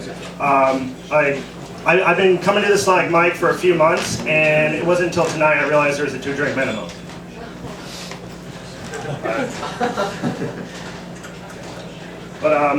But it's like we like kind of like 2 things. We like alcohol and we like sports. Like, the mood of the city is directly related to how well the Patriots are doing. If our team wins, if our team loses, like we flip cars, light fires, like and riot. If our team wins, we flip cars, light fires, and celebrate. But I feel like New York is actually like I don't feel that far like away from home. I feel like New Yorkers are very similar to kind of Bostonians. There's a similar kind of coldness in their personality. The other day I was longboarding on Lexington Ave, and I took like a pretty bad spill, the baddest spill I've had on like my longboard. I was like so embarrassed. I'm like, oh my god, I hope no one saw that, and no one helped me out. I was relieved, thank God. You can't tell by my complexion, like I'm biracial. And I don't really experience like any racism, but I do experience like confusion. Like people like just can't like kind of tell what I am. And I'm like, I always get sick of like kind of telling people, I'm like, okay, I'm not black, I'm not white, I'm depressed. God, like it's not that hard. Like, but don't worry, I don't got like that school shooter kind of depression. Like I got the Ben & Jerry's kind. Like, the only thing we're gonna take out is a pint of Ben & Jerry's, like Chunky Monkey, fuck it.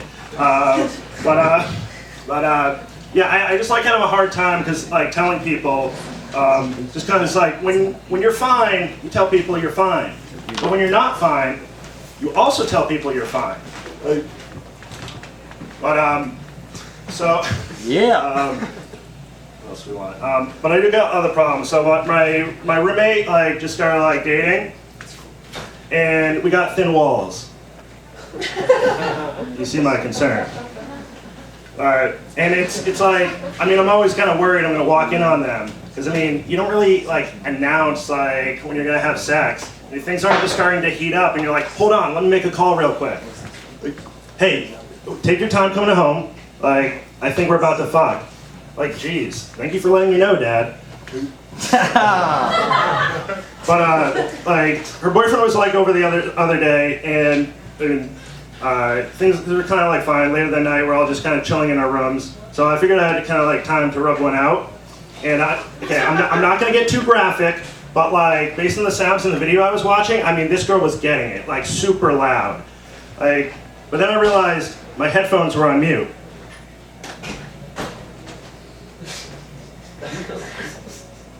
So I'm looking for a new place to live. But I'm just kidding, like, I love my roommate, like, she's amazing. Occasionally we argue, and, like, we were kind of getting into it last week. I don't remember what we were arguing about, but apparently I was wrong. And, like, I ended up, like, kind of losing my temper a little bit. I ended up raising my voice, and so I apologized and, like, said, oh, hey, I'm sorry for raising my voice, like, I didn't mean that. It's like, oh, okay. Like, but are you sorry about what you said? Why would I be sorry about being right? Like, I'm sorry I was so loudly correct. All right. Yeah. Hey, this is a workshop. This is a workshop. Folks. Do I have anything else I want to get through? Do it. No, I'm sorry. Like, I only usually like do stuff I have like kind of prepared. I don't really have anything else I want to work on. But thank you, folks. I appreciate it. Hell yes, man. Give it up for Alex Schmidt in the syngja shirt. The syngja shirt. Give it up, come on. Come on, come on. I know we're on the fumes here, but thank you, Alex Schmidt, for coming back. That was wonderful.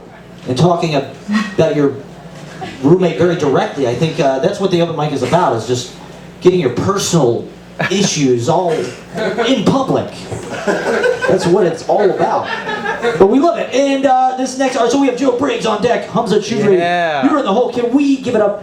Oh my God. Speaking of memories and 1 year, this next artist is a cornerstone of the open mic. She was there, I think, from maybe the second or third, you know, very, very early on. She read with us at the New York City Poetry Festival. She kills it every time. She's a genius writer. Can we give it up for Natalie? Yes.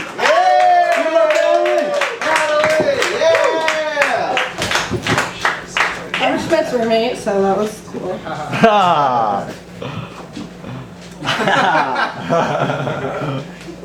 Happy birthday, Easy Paradise. Woo!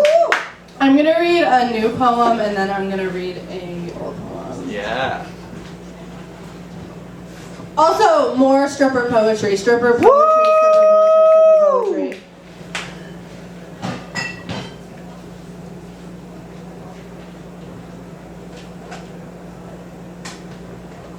I'm an all-pink glitter fairy bimbo, sinking my legs into and around your waist, telling you I want to be alone with you. Upstairs, in the back, in a champagne room. No, not in your apartment, baby. You don't want to see me outside of here. Please, baby, live in the fantasy with me. Do what you came here to do. Don't grind back against me while I dance, baby. That's my job. Just let me do my job, baby. Just let me work. Thank you. Woo! I'm gonna do one more. Yeah! I do write about other things, just not